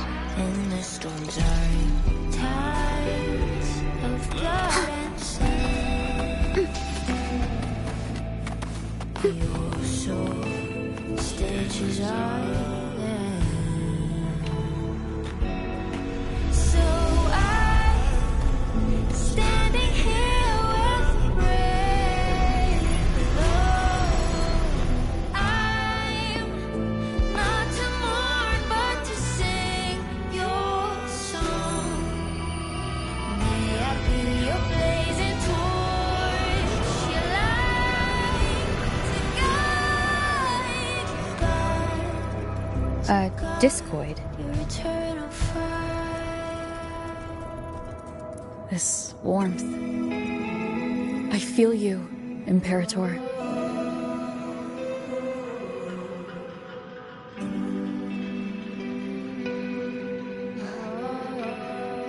Better get back.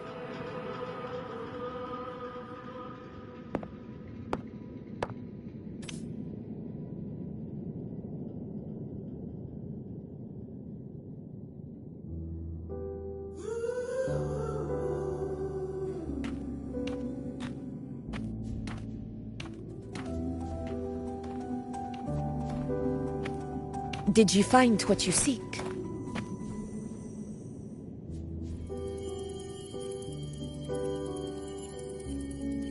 A discoid. Looks like a compass. The structure's odd. There might be a hidden compartment inside. Can you try opening it?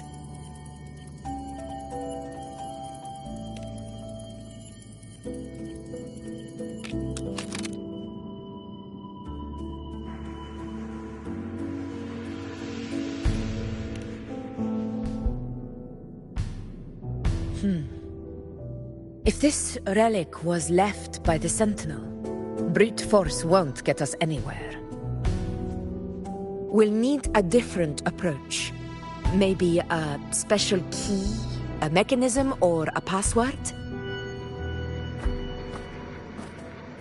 Any ideas?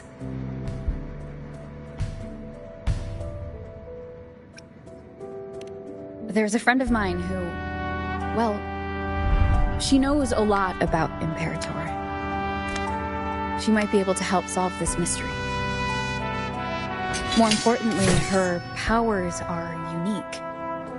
The Earthrender's holding back the dark tide for now, but those sudden outbreaks and the way it's fixated on you, it's not just a coincidence. If anyone can put an end to the dark tide's threat in Septimont, it's her.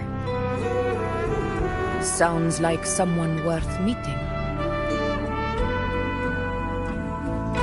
Do introduce me later. I'm curious what kind of person she is.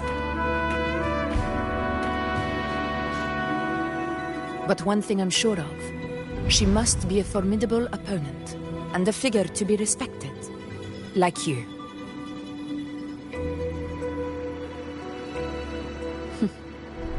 You two share a lot in common, actually. I think you'd get along.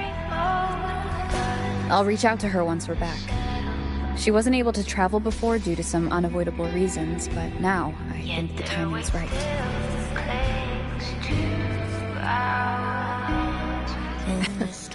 All right. Let's set all this aside and enjoy the victory we've earned. There's probably a bonfire roaring at the encampment by now. Rover, it's time to return to those waiting for us.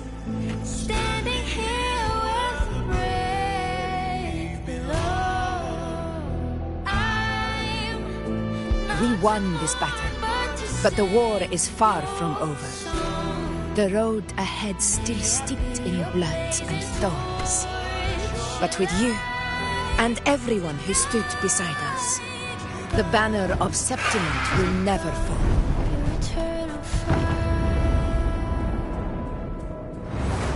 With the eternal sun as my witness, the name of hero belongs to you all.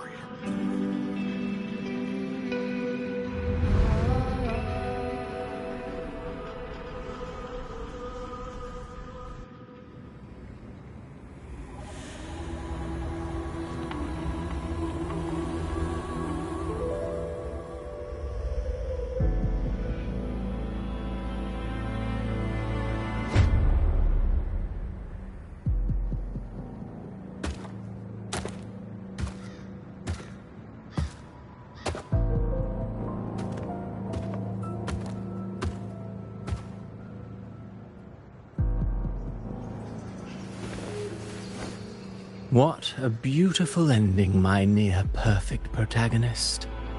I must confess, even I didn't see this coming.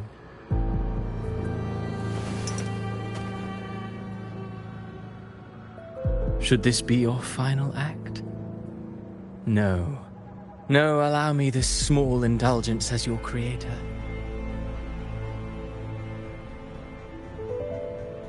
The quill of fate may be sharp and cold, but still I want to see how far the soul I created can go.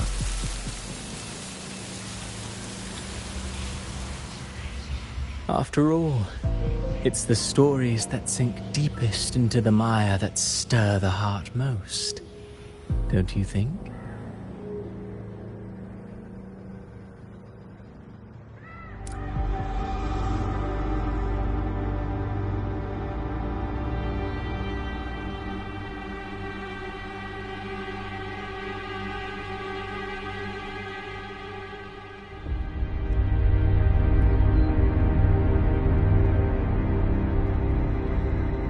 It's been a while, Rinesita. What prey do we hunt this time?